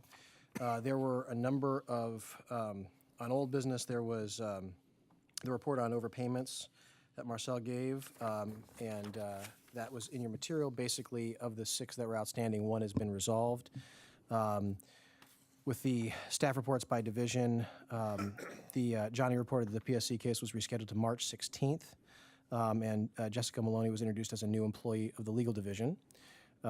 Information technology, I think we just continue to shower accolades on David, who is dealing with security penetration testing, a new voice data system, and also apparently struggling with trying not to tear off his fingernails over the IRIS help desk request. Member services, online retirement applications have proven successful and popular with members, although apparently they're more popular with members in drop, I guess. So Cynthia has been doing, of course, an excellent job there. Benefits administration, Marcel discussed the transmittal process, was successfully being transferred to the Airport Authority in November. The port transition is scheduled for January in the city for late spring, which I think late spring translates to maybe or maybe not, the way the city does things. So so I think the interesting news, we touched on it, was the CAFR was completed. It was completed early. Ted did an excellent job of getting, Ted and his team did an excellent job of getting that in on time and actually early. There was a discussion as well about the actual versus budget, and apparently it's legal, surprisingly, that was blowing the budget. What can I tell you? Finally, those were the reports. Anybody have any questions? Anybody have anything else they want to discuss? Seeing none. Oh, yes.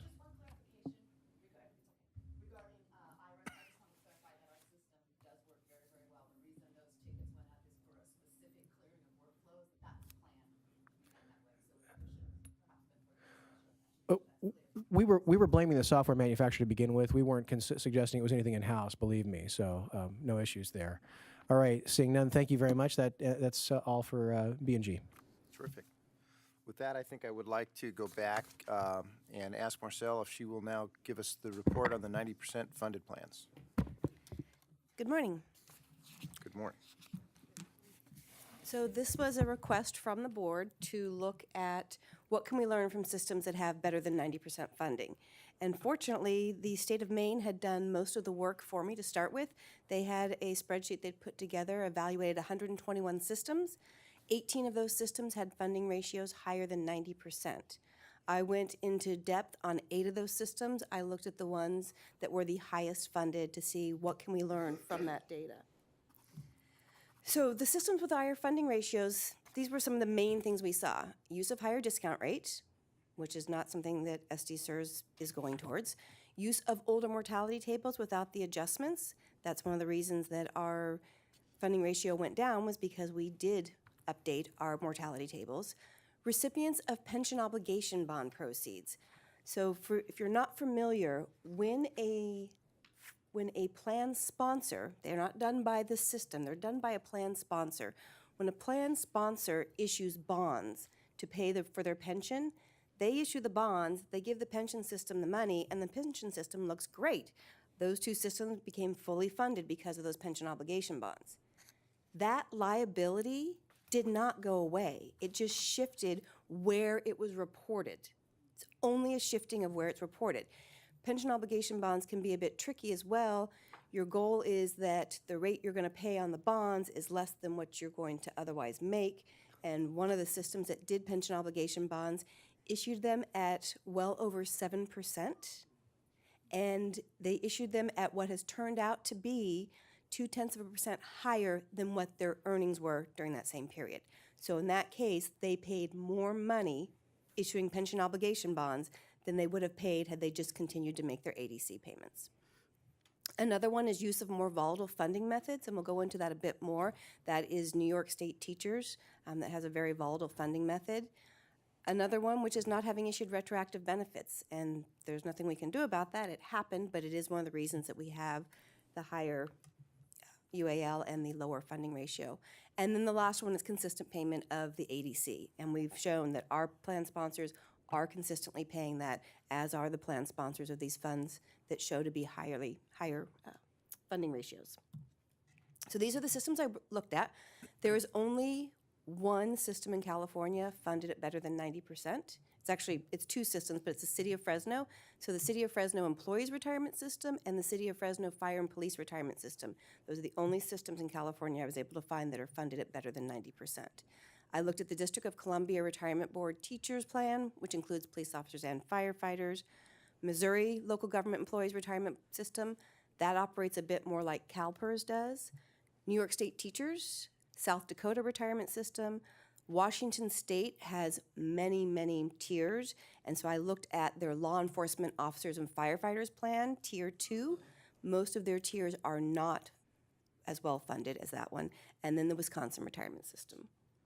So let's look at a little bit about the differences. As I said, 2 of the systems receive pension obligation bonds. Fresno is one of those systems. So they were able to become 100% funded because of those pension obligation bonds. 6 of the 8 systems use a higher discount rate than SD SERS does. So we just talked about, Jean showed you those great slides that said, here is how much of our UAL is related to the changes in assumptions. In lowering our discount rate, that has been $1.3 billion of our UAL as those pieces were added on. So that's huge. Just looking at going from 7.5 to 6.75, it's a little over $1 billion right there. So when we look at some of the rates of these other systems, you'll see that had they lowered their discount rate to be more in line with ours, that will have a significant impact. The other thing is the San Diego plans, except for the 2009 plan that we just talked about, Jeffrey, that has the 1% per year, all the rest of our plans have richer benefits than any of the plans offered by these systems. So that means the employer is going to be paying more and the employee is going to be paying more. And then none of these systems had retroactive benefit increases.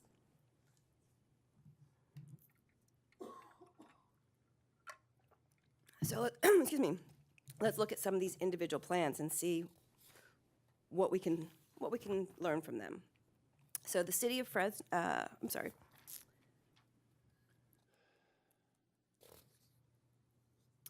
So City of Fresno is, as I said, one of the systems that has issued POBs. They also have a discount rate that is higher than our discount rate. They are still at 7.25%. And this is as of, all these comparisons are as of the 6/30/16 valuations. 6/30/17 valuations, for the most part, had not been issued yet. So it's comparing our 7% at 6/30/16 with other systems. The DC retirement plan is a very interesting one, and speaking to Gene this morning, he was actually the actuary out there when this happened. In 1997, the plan split the liabilities, and all of the previous unfunded liabilities were taken over by the federal government, and the plan got to start with a clean slate and only be responsible for liabilities on a go-forward basis. Marcel, can I just add to that? Yes, please. I was the actuary, I remember the phone call I got, but the U.S. government was willing to accept. Turn on your mic there, Gene. They were willing to accept $3 billion in liabilities in exchange for $1 billion of assets. And the reason being, the way the federal government measures its budget, scoring, the CBO, they look at cash outlays over the next 10 years. They look at cash outlays over the next 10 years. The benefit payments over the next 10 years were less than $1 billion. So they considered it a gain for the government. So today we're all paying for it. Also, the DC Retirement Board is using the older RP 2000 mortality tables, and they have not done as recent of adjustments to those tables as we have. So they're still working on older mortality tables than we are. They do have a discount rate lower than we do, however. Looking at Missouri, their discount rate, again, is higher than our discount rate. They are operated similar to CalPERS, so they have a lot of individual plans, and you can find that some are less than 50% funded, all the way to some that are more than 100% funded. So it's difficult to find a reason in there for why they have those plans that are better funded.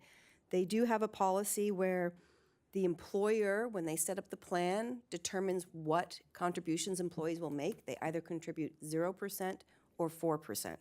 So again, you're not having the cost sharing with your employees in the Missouri system. New York State teachers, they have a discount rate that is higher than ours. They do funding by the aggregate cost method. I'm going to try and make it really basic. They look at their gains and losses.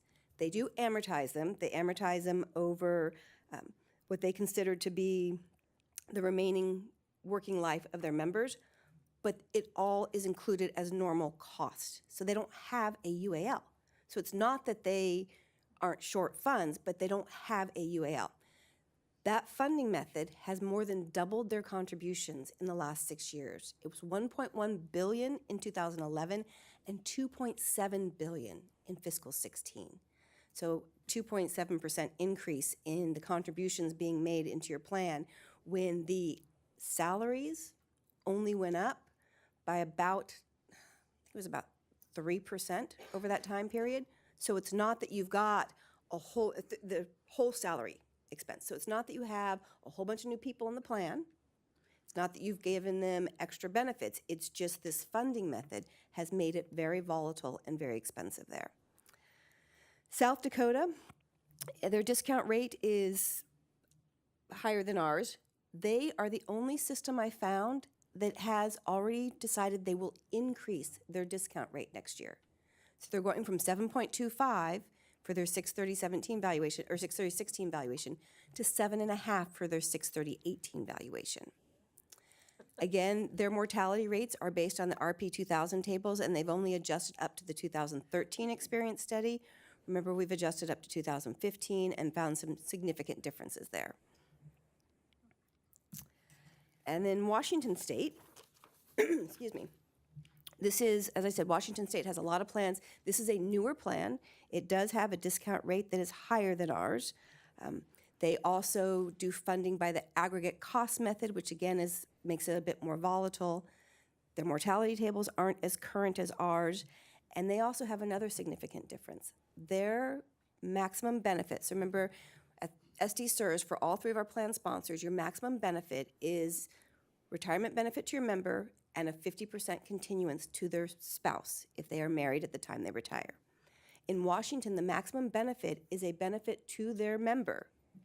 If you die, well, not if, when you die, if you have not received back all the contributions you made, there is a lump sum to your beneficiary of those contributions. You have to take a significant reduction, more than what our reduction is, to leave a continuance for either a spouse or somebody else. So definitely not as rich of a plan as we have. And again, on the plan issues, remember, we don't have control over those. Those are controlled by our plan sponsors, but it does make a difference in the costing of a plan. And then Wisconsin has a discount rate lower than we do. They also are another system that issued POB. And then they use something called a frozen entry age method.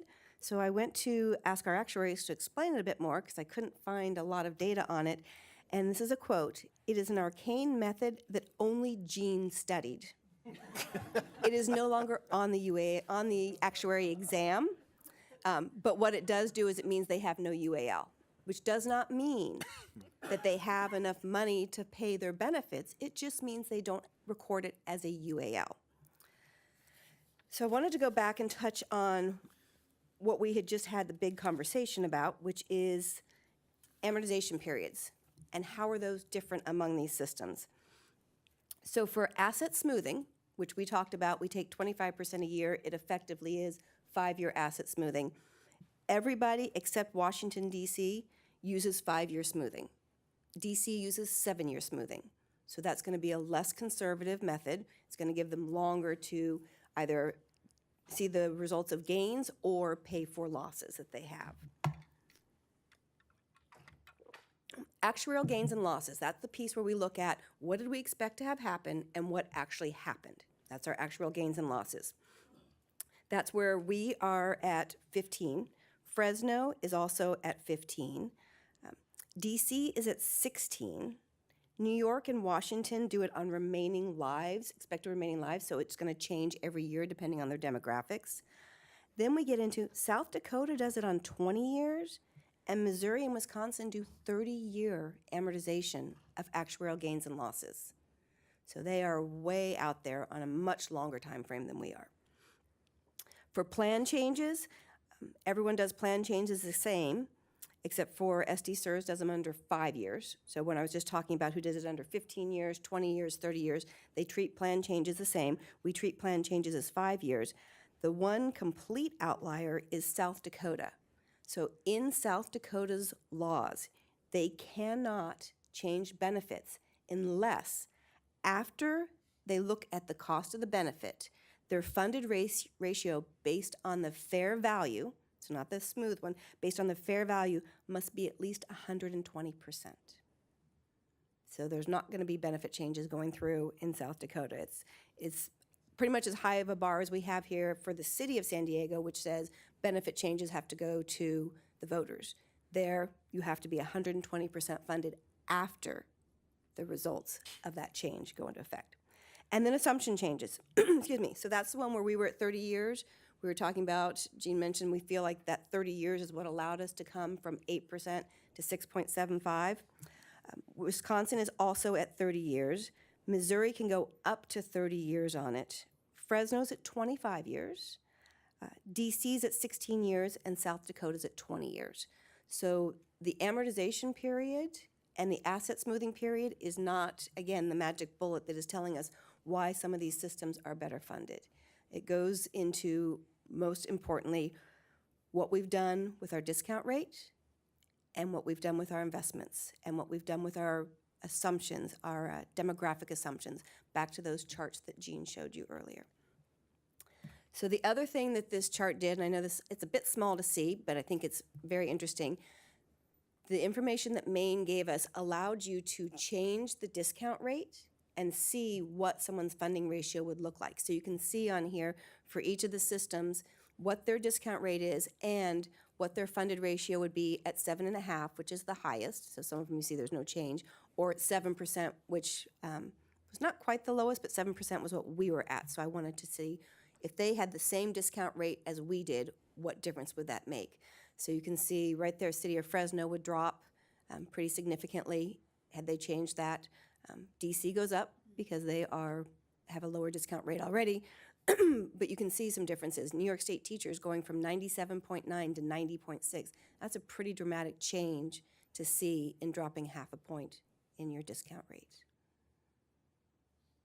I'm happy to answer any additional questions you may have. George is in the queue. This is great. Thank you so much for doing a thorough job here. And it seems to me that these municipalities have employed some pretty innovative accounting practices. So the POB bonds, the pension obligation bonds, isn't that like transferring the unfunded liability to the public in a different way? I mean, because it's still not being paid, right? It's transferring it to the books of the plan sponsor Right. rather than our books, and it still then has to be paid over the life of the bonds. So whether we amortize the UAL and they make the payments here, or whether they issue pension obligation bonds and make those payments over the lifetime of the bond, you're right, the liability is still getting paid over time. Yeah, it seems to me like a shell game. The taxpayers are still on the hook. If you have perfect vision, though, and you issue the POB bonds when the market is really low, right, and then the market goes up, there's an arbitrage there. There's a difference between what you're paying and what you're earning, and you can actually end up better off. But that requires having a crystal ball to know when's the market going to start going up. And you said that, I forgot the number, but many of these have POBs. So to compare apples with apples, and you've done that for the discount rate, thank you. I was going to ask you to do that. It's good. But if you took the POBs out, wouldn't the unfunded liabilities drop dramatic? I mean, they would increase, yes. the funding ratio would drop, right? So the two Fresno systems would go up, and then I'm trying to remember off the top of my head the other one that did it. But both the Fresno systems have POB bonds, so those their unfunded liability would increase, their discount rate would decrease. And then it's Wisconsin, so the very last one. Also Wisconsin. Right, and Wisconsin's the one that is down at a 5.5% discount rate, but they have those POB bonds in there. So Right. that helps offset. And then the last is the 5-year smoothing. You said everybody does 5-year smoothing except, I think, York. Washington. New York. I Or New believe it is. York. We don't do 5-year smoothing, right? For investment gains and losses, we do. Oh, that's right, okay. 5-year smoothing, yes. So that's apples to apples. Yes, except for Washington DC, which uses 7 years. Okay, thank you. Jeff? In your research, is there any of the strategies that you like that you might want us to consider to implement here? I think when you go back and you look at the main reasons, we don't want to go and use higher discount rates. We don't want to go back to older mortality tables. It would be the plan sponsor's decision to issue pension obligation bonds. We don't want to use more volatile funding methods. We don't have control over the retroactive benefits, and our plan sponsors are making consistent payment of the ADC. The differences in the amortization periods. It's difficult to see what that impact is, but I believe that's what you just all asked for Chiron to come back and model for you, what would happen if we changed the amortization period on all these different items. But I did not find anything that I said, oh, that's a great idea, we should be doing that. Of course, in our own backyard and in our own conference room here, we have an example of a fund that's around 90% funded, and that would add yet another bullet point there, which would be have a policy to remain 90% funded. All right, so Bill?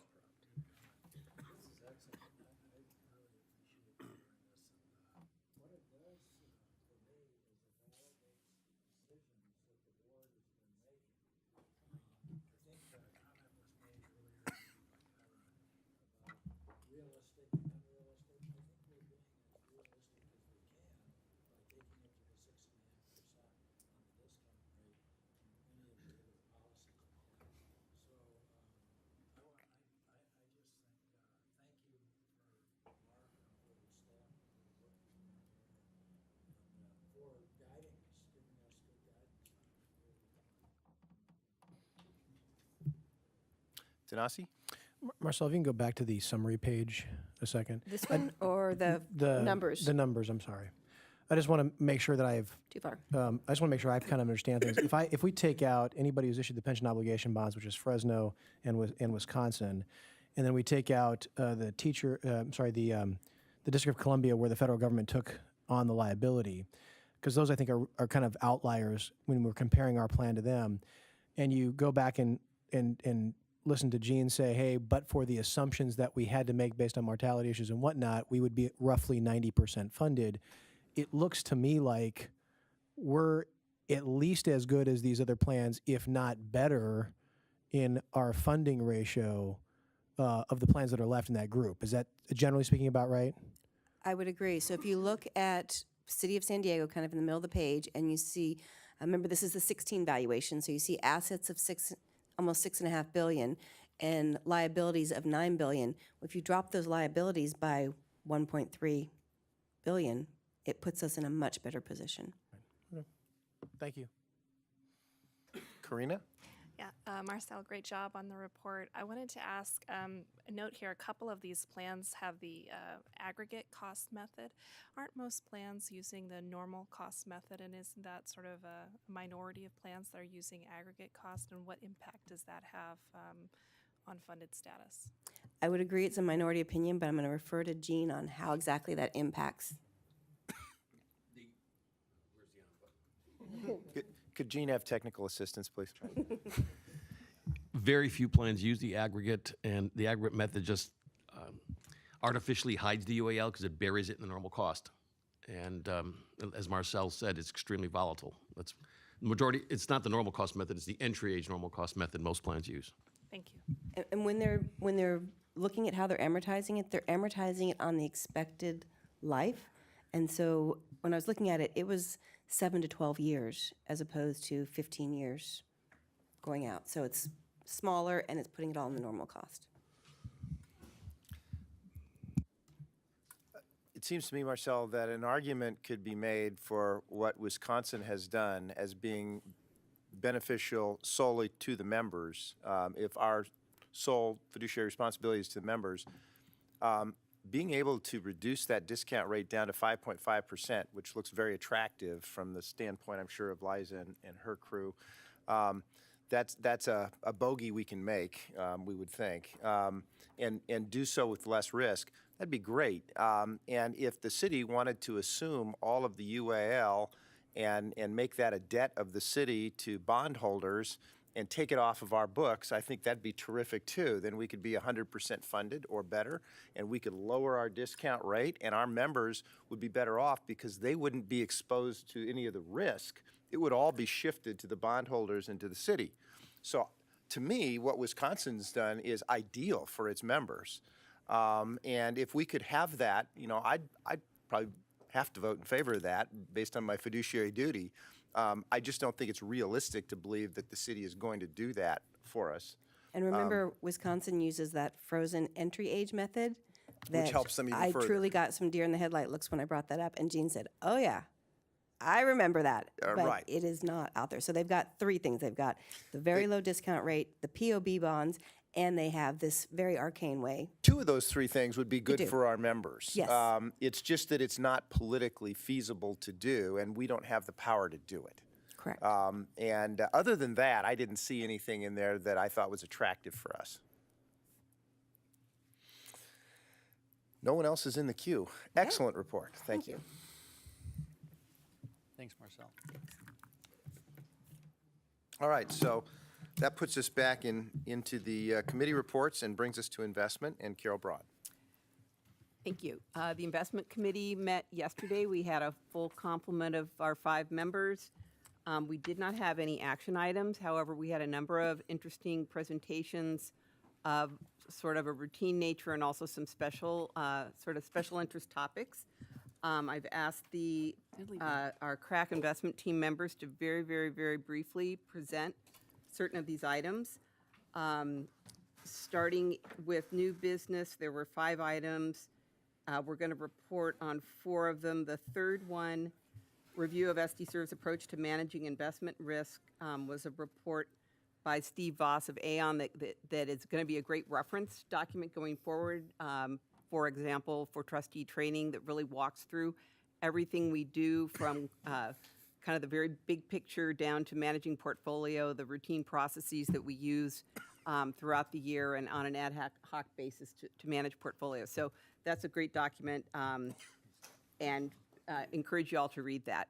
And now I'm going to turn it over to Liza to talk about the Allianz Structured Alpha program. Thank you. Good morning. Yesterday we had a presentation on the Structured Alpha U.S. Equity 500 strategy, which is managed by Allianz Global Advisors. This is an options trading strategy that was put in the portfolio in November of 2016. This strategy, through the use of options, seeks to outperform the market, whether the markets are up, down, smooth, or volatile. It also protects against market downturns and can navigate a wide range of market scenarios. And prevents premature aging. Not necessarily. The long-term goal of this strategy is to outperform the S&P 500 by 500 basis points. Last year, for the calendar year 2017, the strategy outperformed the market by 4.7%, which is a little bit under the benchmark. And that's primarily because we had extremely low volatility in the market. And when there's such low volatility, the volatility premium or additional dollars that you get for selling options shrinks, so you don't make as much as you normally would expect. All in all, still it was a good year. However, since inception, the strategy has returned 30.5% versus 25% for the S&P 500, which has resulted in net excess return of 5.5%. So since inception, it's a very good strategy that is already adding value. You will also recall that we have a favorable fee structure for this strategy where we do not pay any management fee on the return of the market. We only pay 30 basis points on the profit above the market return. So, and that concludes my remarks. Thank you. That's an investment that's done really well, and we expect could do even better in a more volatile market environment. So we're happy about it. Members of the public who may be watching this want to know how they get in on this. Actually, it's a closed strategy right now. Actually, I just remember, Amanda mentioned that they are going to open some type of mutual fund, so people actually will be able to invest in it. So keep your eyes out. Yeah. Thank you. Thanks, Liza. Next, Demetrios is going to discuss items 2 and 5 under new business, the annual review of cash overlay program, and a special analysis he did regarding fee-adjusted performance. Thank you. First, the cash overlay review. Yesterday, we heard the annual review that Parametric gives on the cash overlay program. We hired Parametric in December of 2008 to implement this program, and what they do is to take the cash that's in the fund and securitize it, which maintains exposure to SD Serve's asset classes and reduces the impact of a cash drag. Since inception, this program has performed well. It's generated $196 million after fees. Are there any questions?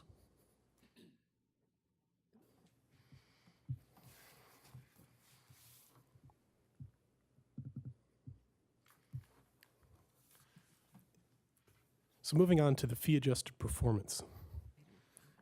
You have item 5.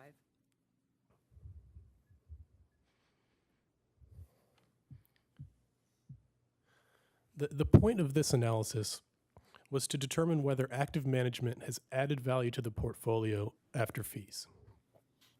The way this was accomplished was by calculating an alpha to fee ratio for each actively managed strategy in the fund. This is calculated as net return above the benchmark divided by the management fee. And what it tells us is the unit of excess return per unit of fees paid. So a higher ratio means you're getting more alpha for your fees. This manager data was then aggregated to create alpha to fees ratios for each asset class and for the total fund. So if we turn to the data, you'll see each asset class that SD Sears is invested in, along with the net return, benchmark return, alpha, fees, and alpha to fee ratios over the past year, the past 5 years, and since inception. There are 4 main points that I want to impart.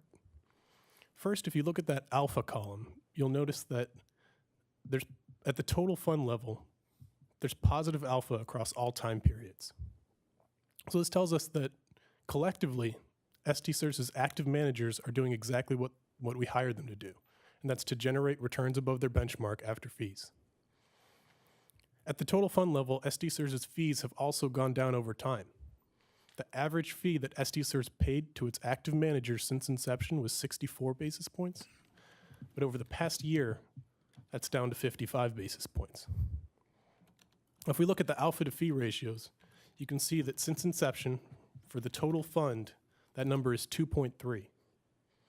That means that for each basis point that SD Sears has paid its active managers, it has been returned 2.3 basis points of alpha. Or to put it differently, in the long run, SD Sears has gotten more than double the amount of alpha as it is paid in fees.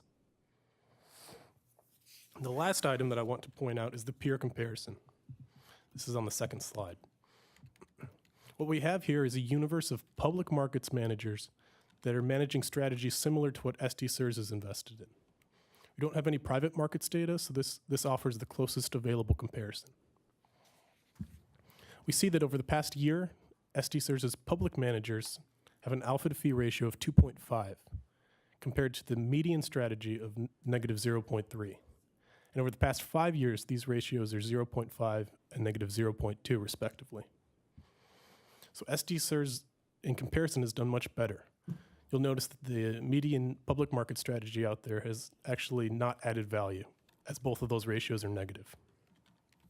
So this tells us that SD Sears has benefited from active management in its portfolio. The since inception alpha to fee ratio of 2.3 is a testament to this.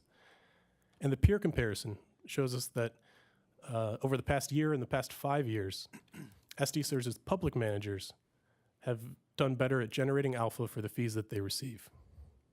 Demetrius, it looks like the overwhelming amount of the positive alpha to fee ratio is in 2 classes, 2 asset classes. Is that right? On the public market side here, yes. But if we go back to that first slide, if you look at the since inception numbers, I think it's kind of more varied. We see it in the U.S. equity, non-U.S. equity, private equity, U.S. fixed income. Thank you. So ultimately, the utility of an analysis like this is twofold. First, it offers valuable perspective on how active management is done. And second, it can be used in conjunction with the other sorts of analyses that we do on the portfolio to inform our decision-making as we move forward. Are there any other questions? Oh, in the queue, sorry. Tanasi's in the queue. Demetrius, just a couple quick questions. First issue is, I appreciate that we're in aggregate doing better than the closest comparison, but is there any data out there, or alternatively, as the investment committee or staff identified where we should be or what our goals should be in terms of our performance, in terms of what we're chasing on the alpha side. That's one issue. And I mentioned that, I kind of think of that as a BMI chart. When I go to my doctor, he tells me how fat I am. So I might be doing better than I was last year, but he tells me how I should be doing. So we set goals. So I'm just quite curious, is there something similar, or are we even there yet? And then the other question that I have is this going to be a tool that we can use when we renegotiate fees with these money managers who are underperforming, or is it not really a viable tool for that? So your first question, we don't know of any other fund out there that's doing similar analysis, which is why the best comparison we have is kind of just pulling this public markets data and constructing these alpha to fee ratios ourselves. To your second point, I think that there's many other factors that go into those kind of considerations. So as I said, I think this should be used together with the other sorts of analyses that we do, the manager monitoring report that Anders does, the performance reports that Aon Hewitt does quarterly. So this shouldn't be the sole thing that we slap on the table and point to underperformance. This is a great analysis. I just want to first say that. And I had a question that didn't occur to me yesterday. The universe median, I'm on the second page of the report. These are net of fees as well. So has the median also been adjusted for fees, the median manager return? Those are net of fees as well, yes. Thank you. Okay, if no further, oh, sorry. I got to go back to the meeting. Jeffrey Wallace. It seems, excuse me, it seems like we're not getting our money's worth when it comes to non-U.S. equity. And let's see if you have any comments on that. If you go back up one slide, based on, I was just looking at the fees on all the asset classes, and U.S. non-equity seem to be on the higher end.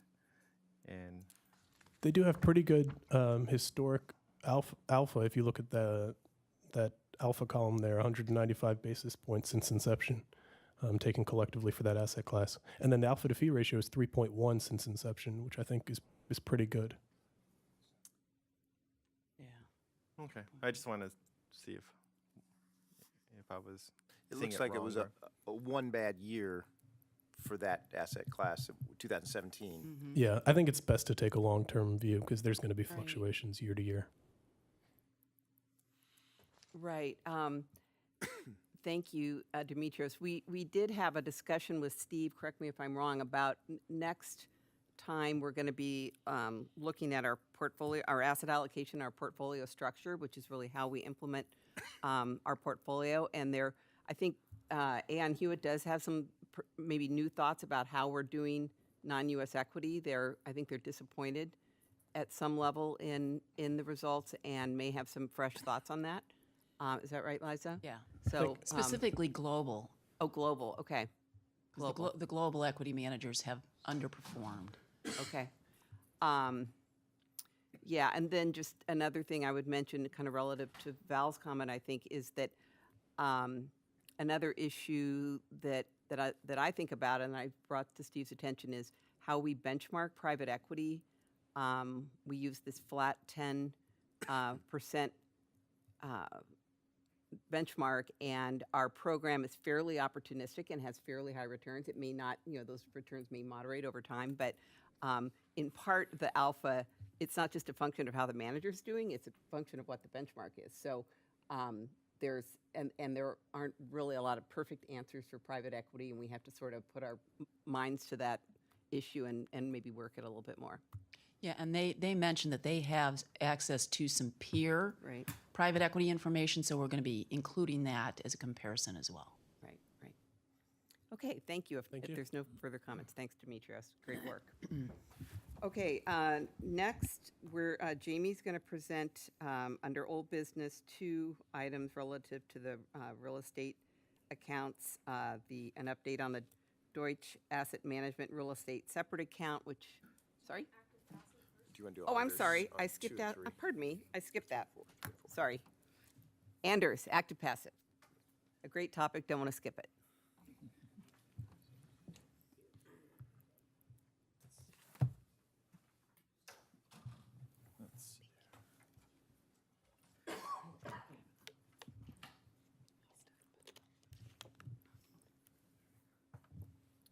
number 5. Right, so the active-passive discussion among investment folks is kind of like a religious discussion, debate, so I'm going to tread lightly here. I think someone mentioned that yesterday. Was you, George? Yeah.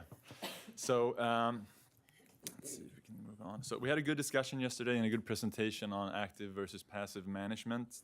An important part of implementation of the asset allocation of any portfolio is to determine how much active and how much passive management you should have. So I'm going to go through a couple of slides here. This slide shows you the active-passive mix between all the SDSERS asset classes. So as you can see, about 45% of the public market, or what we call marketable assets, and 32% of the total fund assets are in passive allocations. On slide 9, this shows you the motivation for using active or passive management. Per SDSERS core beliefs, we use passive strategies to gain pure market exposure, or beta, and pay as little as we possibly can for that. We also use passive management in markets that are referred to as efficient markets, where there's no real informational advantage to be had. And I'm going to skip a couple of more slides. So since the most recent recession, you can see here on this slide that SDSERS has reduced their use of active management quite drastically and focuses its active management in less efficient markets such as alternatives, small caps, emerging market debt, etc. And we do this through the use of high conviction managers that go through a very rigorous due diligence process by both consultant and staff. And slide 24 kind of shows you this, the selective use of active management, how that has been we've been able to reduce the management fees that we pay on the portfolio since 2010 up to 2017, which is quite drastic, especially when you're talking about dollars, not just looking at basis points. Slide 26.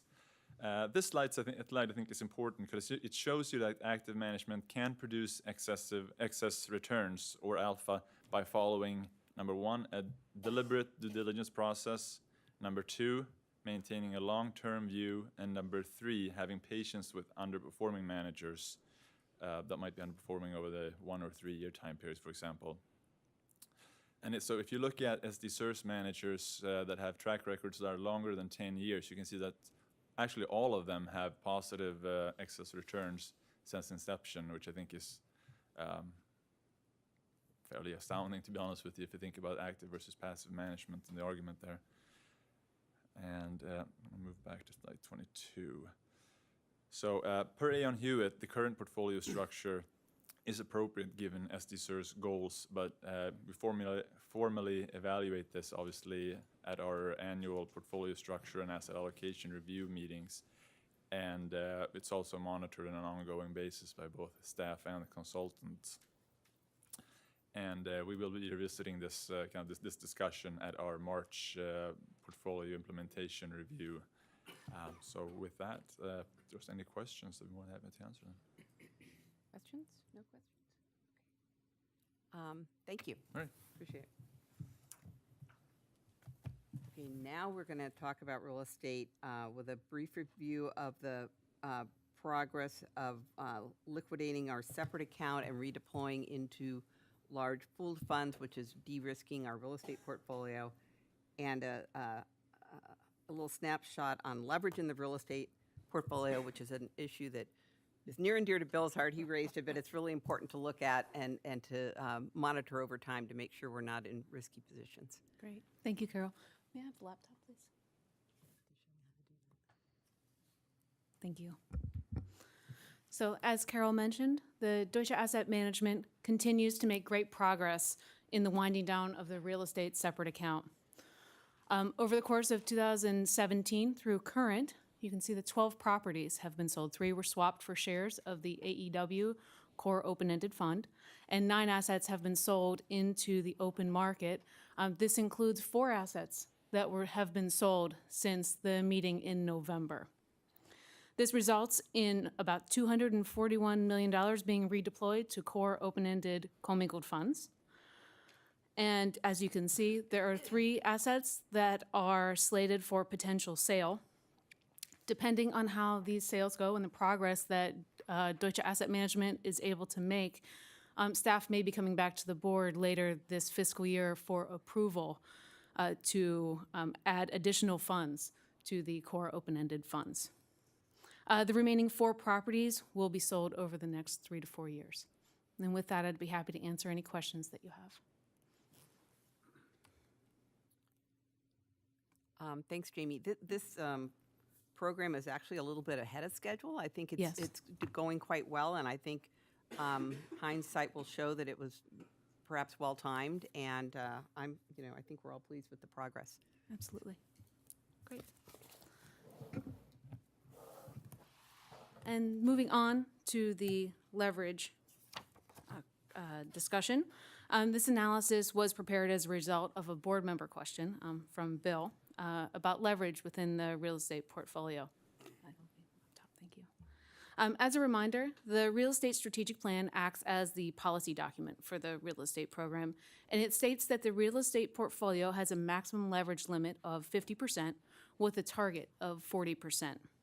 As of June 30th, 2017, the average weighted leverage for the real estate portfolio was 34.9%, below the limit.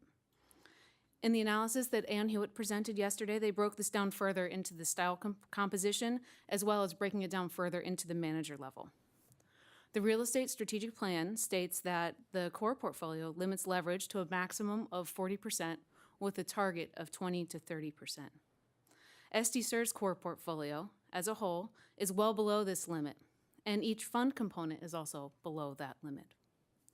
The Real Estate Strategic Plan also sets limits on the non-core side.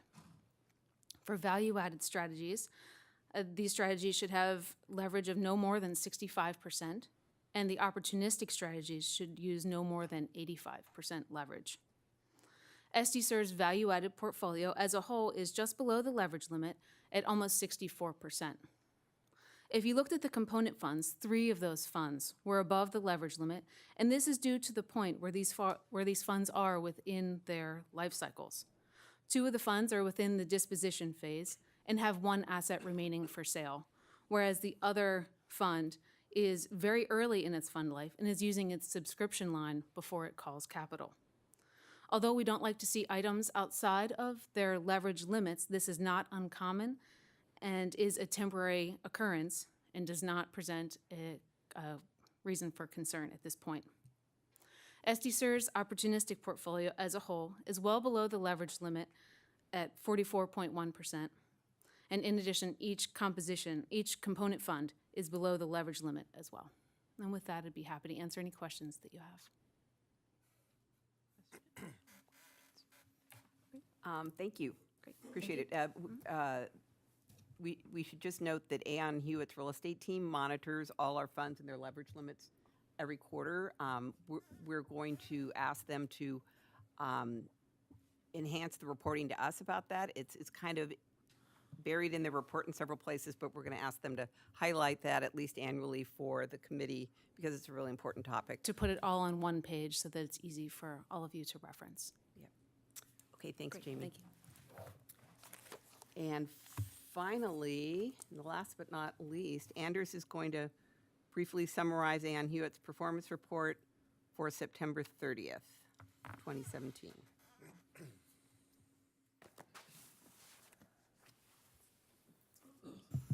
All right.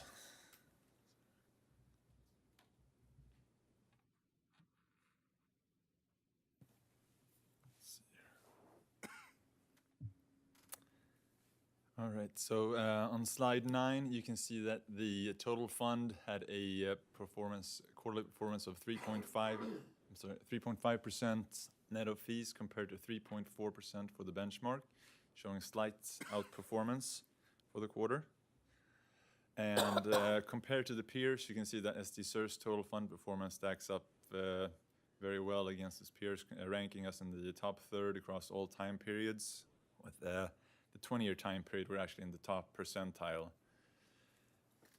And on slide 12, you can see a risk return chart that shows the capital market line and how the fund's risk-adjusted returns stack up compared to both the policy benchmark and the passively managed 78-22 allocation between global equities and international bonds. So that represents the 78-22 asset allocation approach that we use. So against both those, the total fund looks good on a risk-adjusted return basis. Just good? Yep, that's what you want. Really It good. looks really good. Really Yeah. good. Thank you. And slide 14 shows you the attribution for the third quarter, showing you where the outperformance come from. And I believe there was a question yesterday about allocation effect and selection effect, so I might just touch briefly on what those two are. Allocation effect is how over and underweight we are compared to the policy weights in our benchmark. So if we were at 27% weight in U.S. equities and the policy benchmark said that we're supposed to be 24, then that might have some allocation effect. So over long periods of time, we hope that that allocation effect is as minimal as possible. Selection effect is basically the effect of active management on the portfolio compared to our policy mix. So with that, I will be happy to answer any questions if there are any. Any questions? Okay, indeed the results are good, and thank you for the presentation. The investment division staff reports were made, and you can read those in your documents. So that summarizes the meeting. I just want to mention that next time in March, we'll be reviewing the capital market assumptions, which we do annually, which is the forward-looking projections of rate of return on different asset classes from Aon Hewitt. And we'll be updating our asset allocation, which we do annually, and looking at our portfolio structure, which is how we implement asset allocation really at the manager level. So those are three really interesting topics, and we look forward to reviewing those and reviewing those with the board.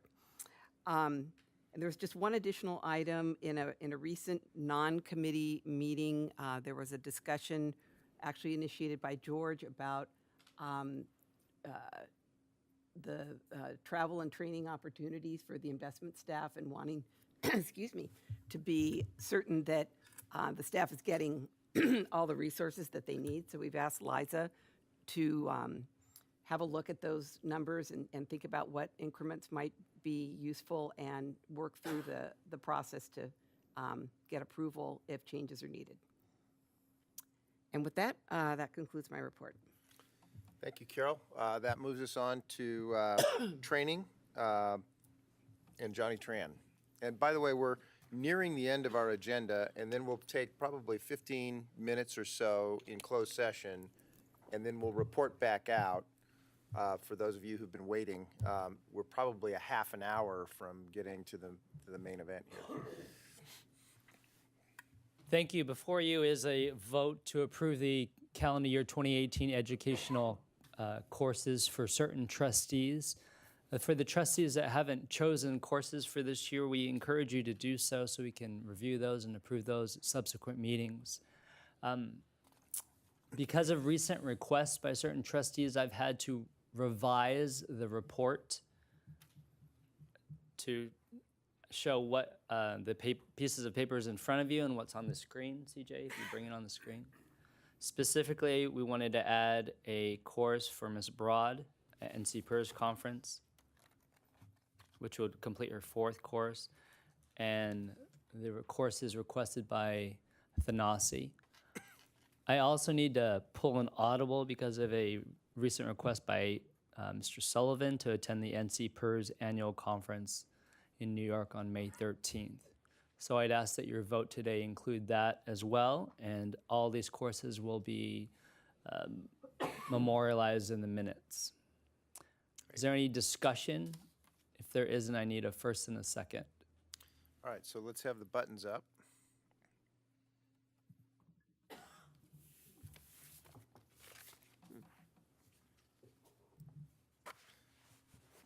All right.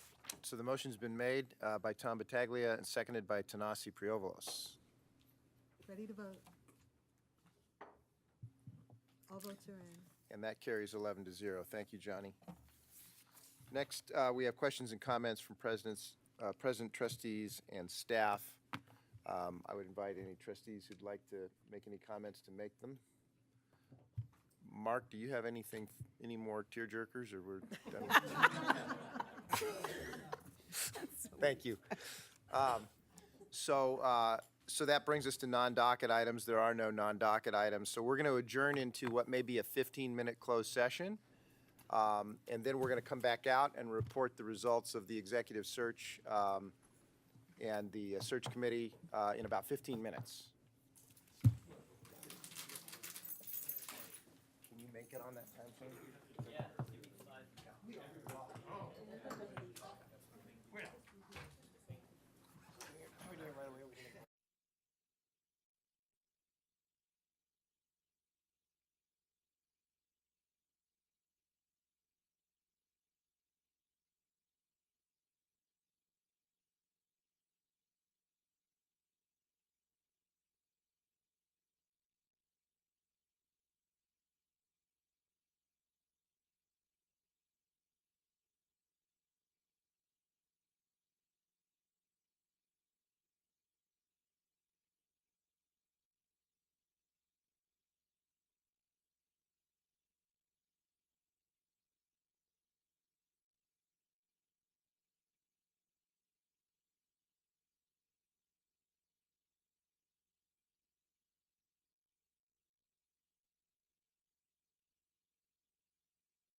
can't turn it off because they'll turn off the microphones. I've vetted this with Mr. Bond. Is that door closed over there? So do they delete it afterwards, or what do they do?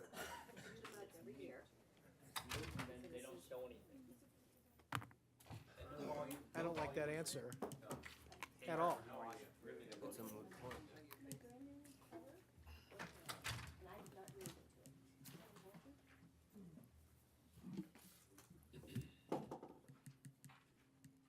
All right.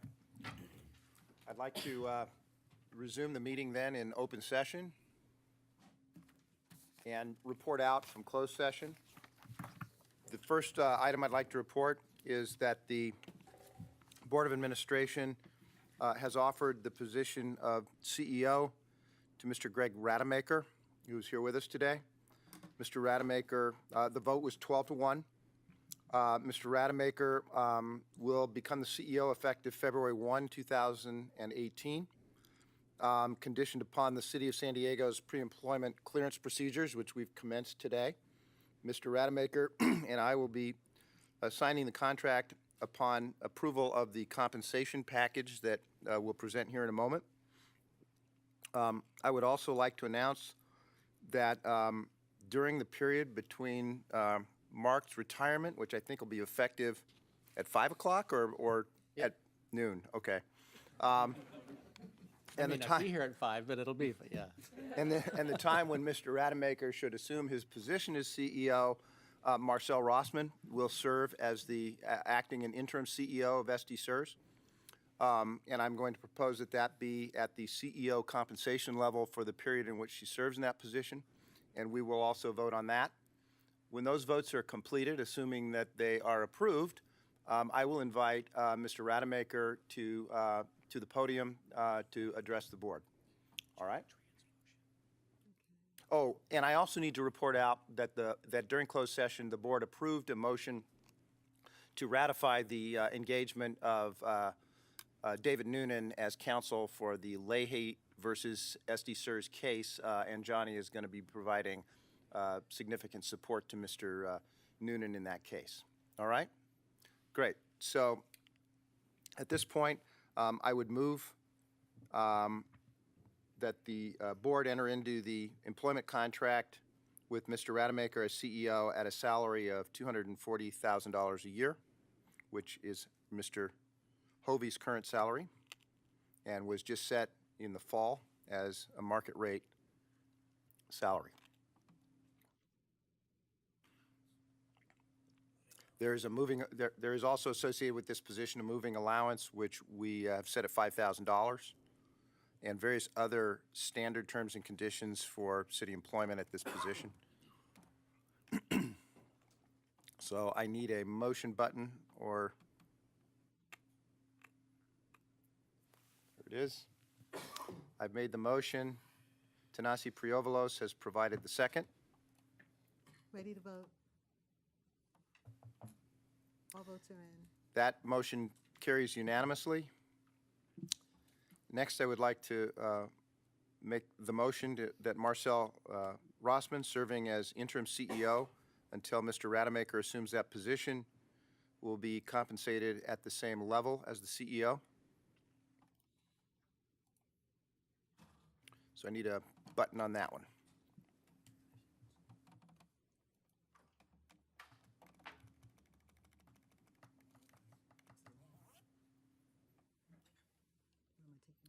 Add here after office. Tell you what, if I can have a verbal second, we'll vote by hand. Oh, we can do it. We have a second from Tanasi Priovalos. All those in favor? There you go. Carries unanimously. All right. At this point, I would invite Mr. Rademacher up to the podium. Ladies and gentlemen, our new CEO.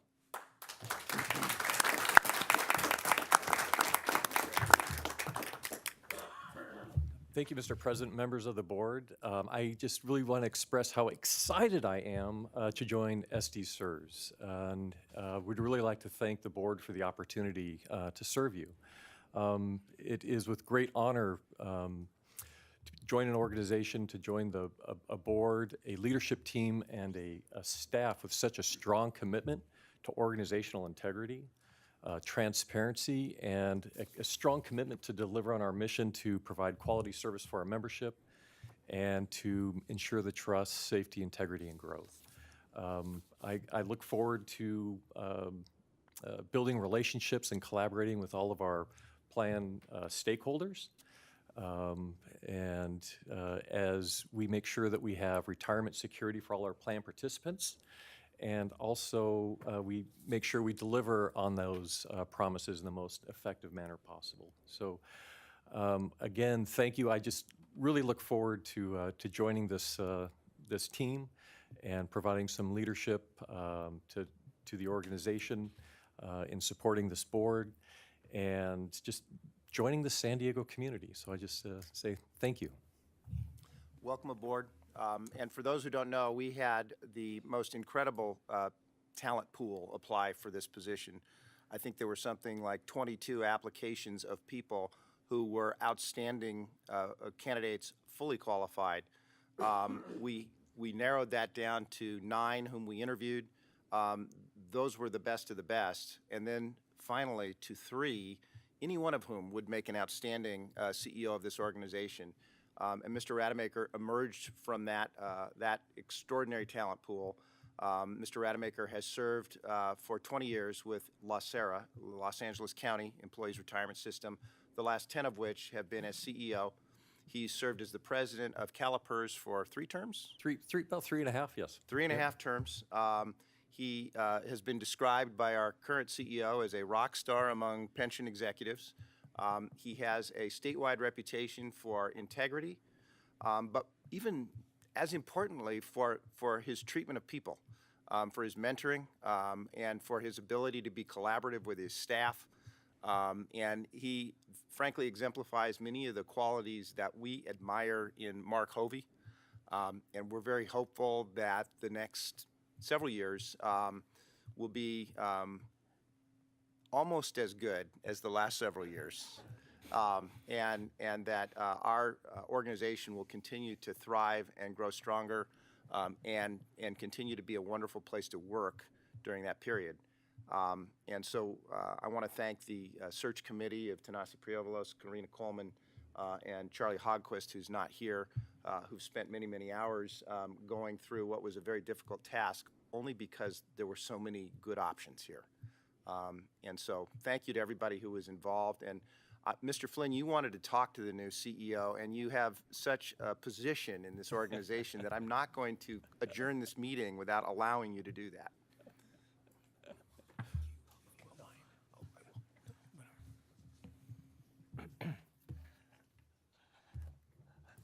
Thank you, President Hoy. I had the unusual opportunity of meeting Mr. Rademacher as we first came in. I have a habit of introducing myself, and so does he. So I did have some advanced knowledge. But anyway, I had wanted to be able to speak to you directly to let you know how much we thought of Mark Hovey, how we value that position, we value the working relationship, and we intend fully to build that same relationship with you. And speaking for the retirees, we will do whatever we can to support you and your staff in continuing the success that we're building on. Thank you. Thank you. Tanasi Priovalos. So thank you, Val. A couple things. Greg, first of all, congratulations. I want to offer my personal congratulations to you.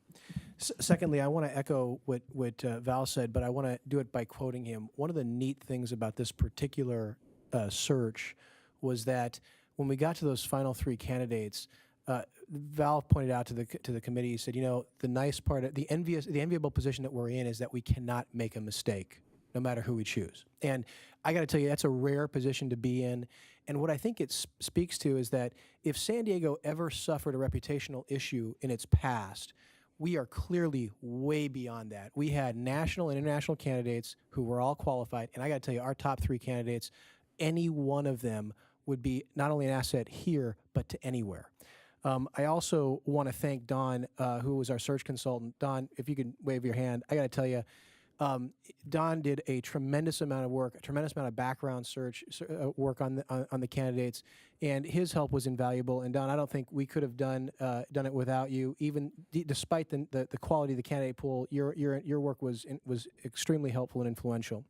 I would also like to say, from my perspective, there are two things from me about the selection process for you. And number one, I want to say that for me, one of the most important aspects of your background and history, and which was a deciding factor for me in my vote for you, was your track record and history with the development of your staff and your commitment to the people that work for you. Not only did Mark indicate that you were a mentor to him and he wasn't even on your staff, but just the reports we got from Don about how you treated your staff and your people. And I wanted to say that I think the staff here is very fortunate to have somebody who, at least from historical purpose, is someone who cares about his staff, puts them first, improves their ability to manage, improves their ability to do their job. And so that's kind of what I am banking on with my vote, and I want to thank you for that. Lastly, I want to say, and I don't want to quote you, I'll paraphrase, but I think the one thing that really did it for me over and above that last one was when you were asked about the funding ratio, and your response, I think, and let me see if I got this, funding ratio, smunding ratio. I'm used to plans with $350 billion in assets. I want to first and foremost bring in another 340 some odd billion dollars first by asking, I guess, the city council to write a check. And then Liza, the good news is that he said that whatever the differential is, he's got some very influential people in LA that he's worked with. And so one of his new investment letters is chasing maximum returns through insider trading by Martha Stewart. So I think, I got to say, I see us getting to 350 billion immediately. So thank you very, very much. And with that, I'll conclude my comments. All right, there's one more thank you I need to do before we get to Mark, and that's Lourdes Silva. Luli, thank you. She was magnificent. Worked long hours, stayed late, made sure that we were all fully informed, kept everything going. We did this search very fast, and we couldn't have done that without Luli and Dawn. So thanks to both of you.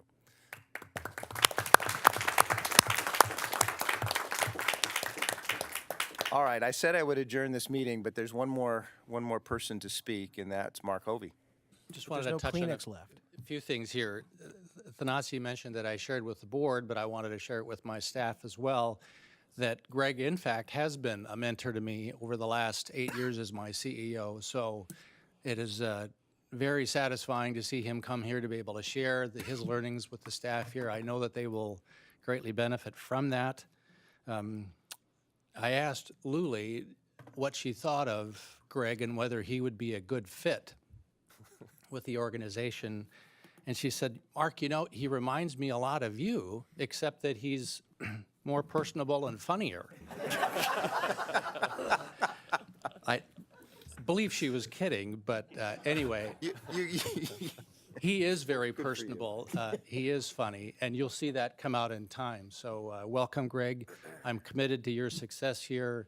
Even though we don't have any official overlap, you know that I'm going to work to make you successful here. All right, thank you, everyone. I don't think there's anything further on the agenda, and so the meeting stands adjourned.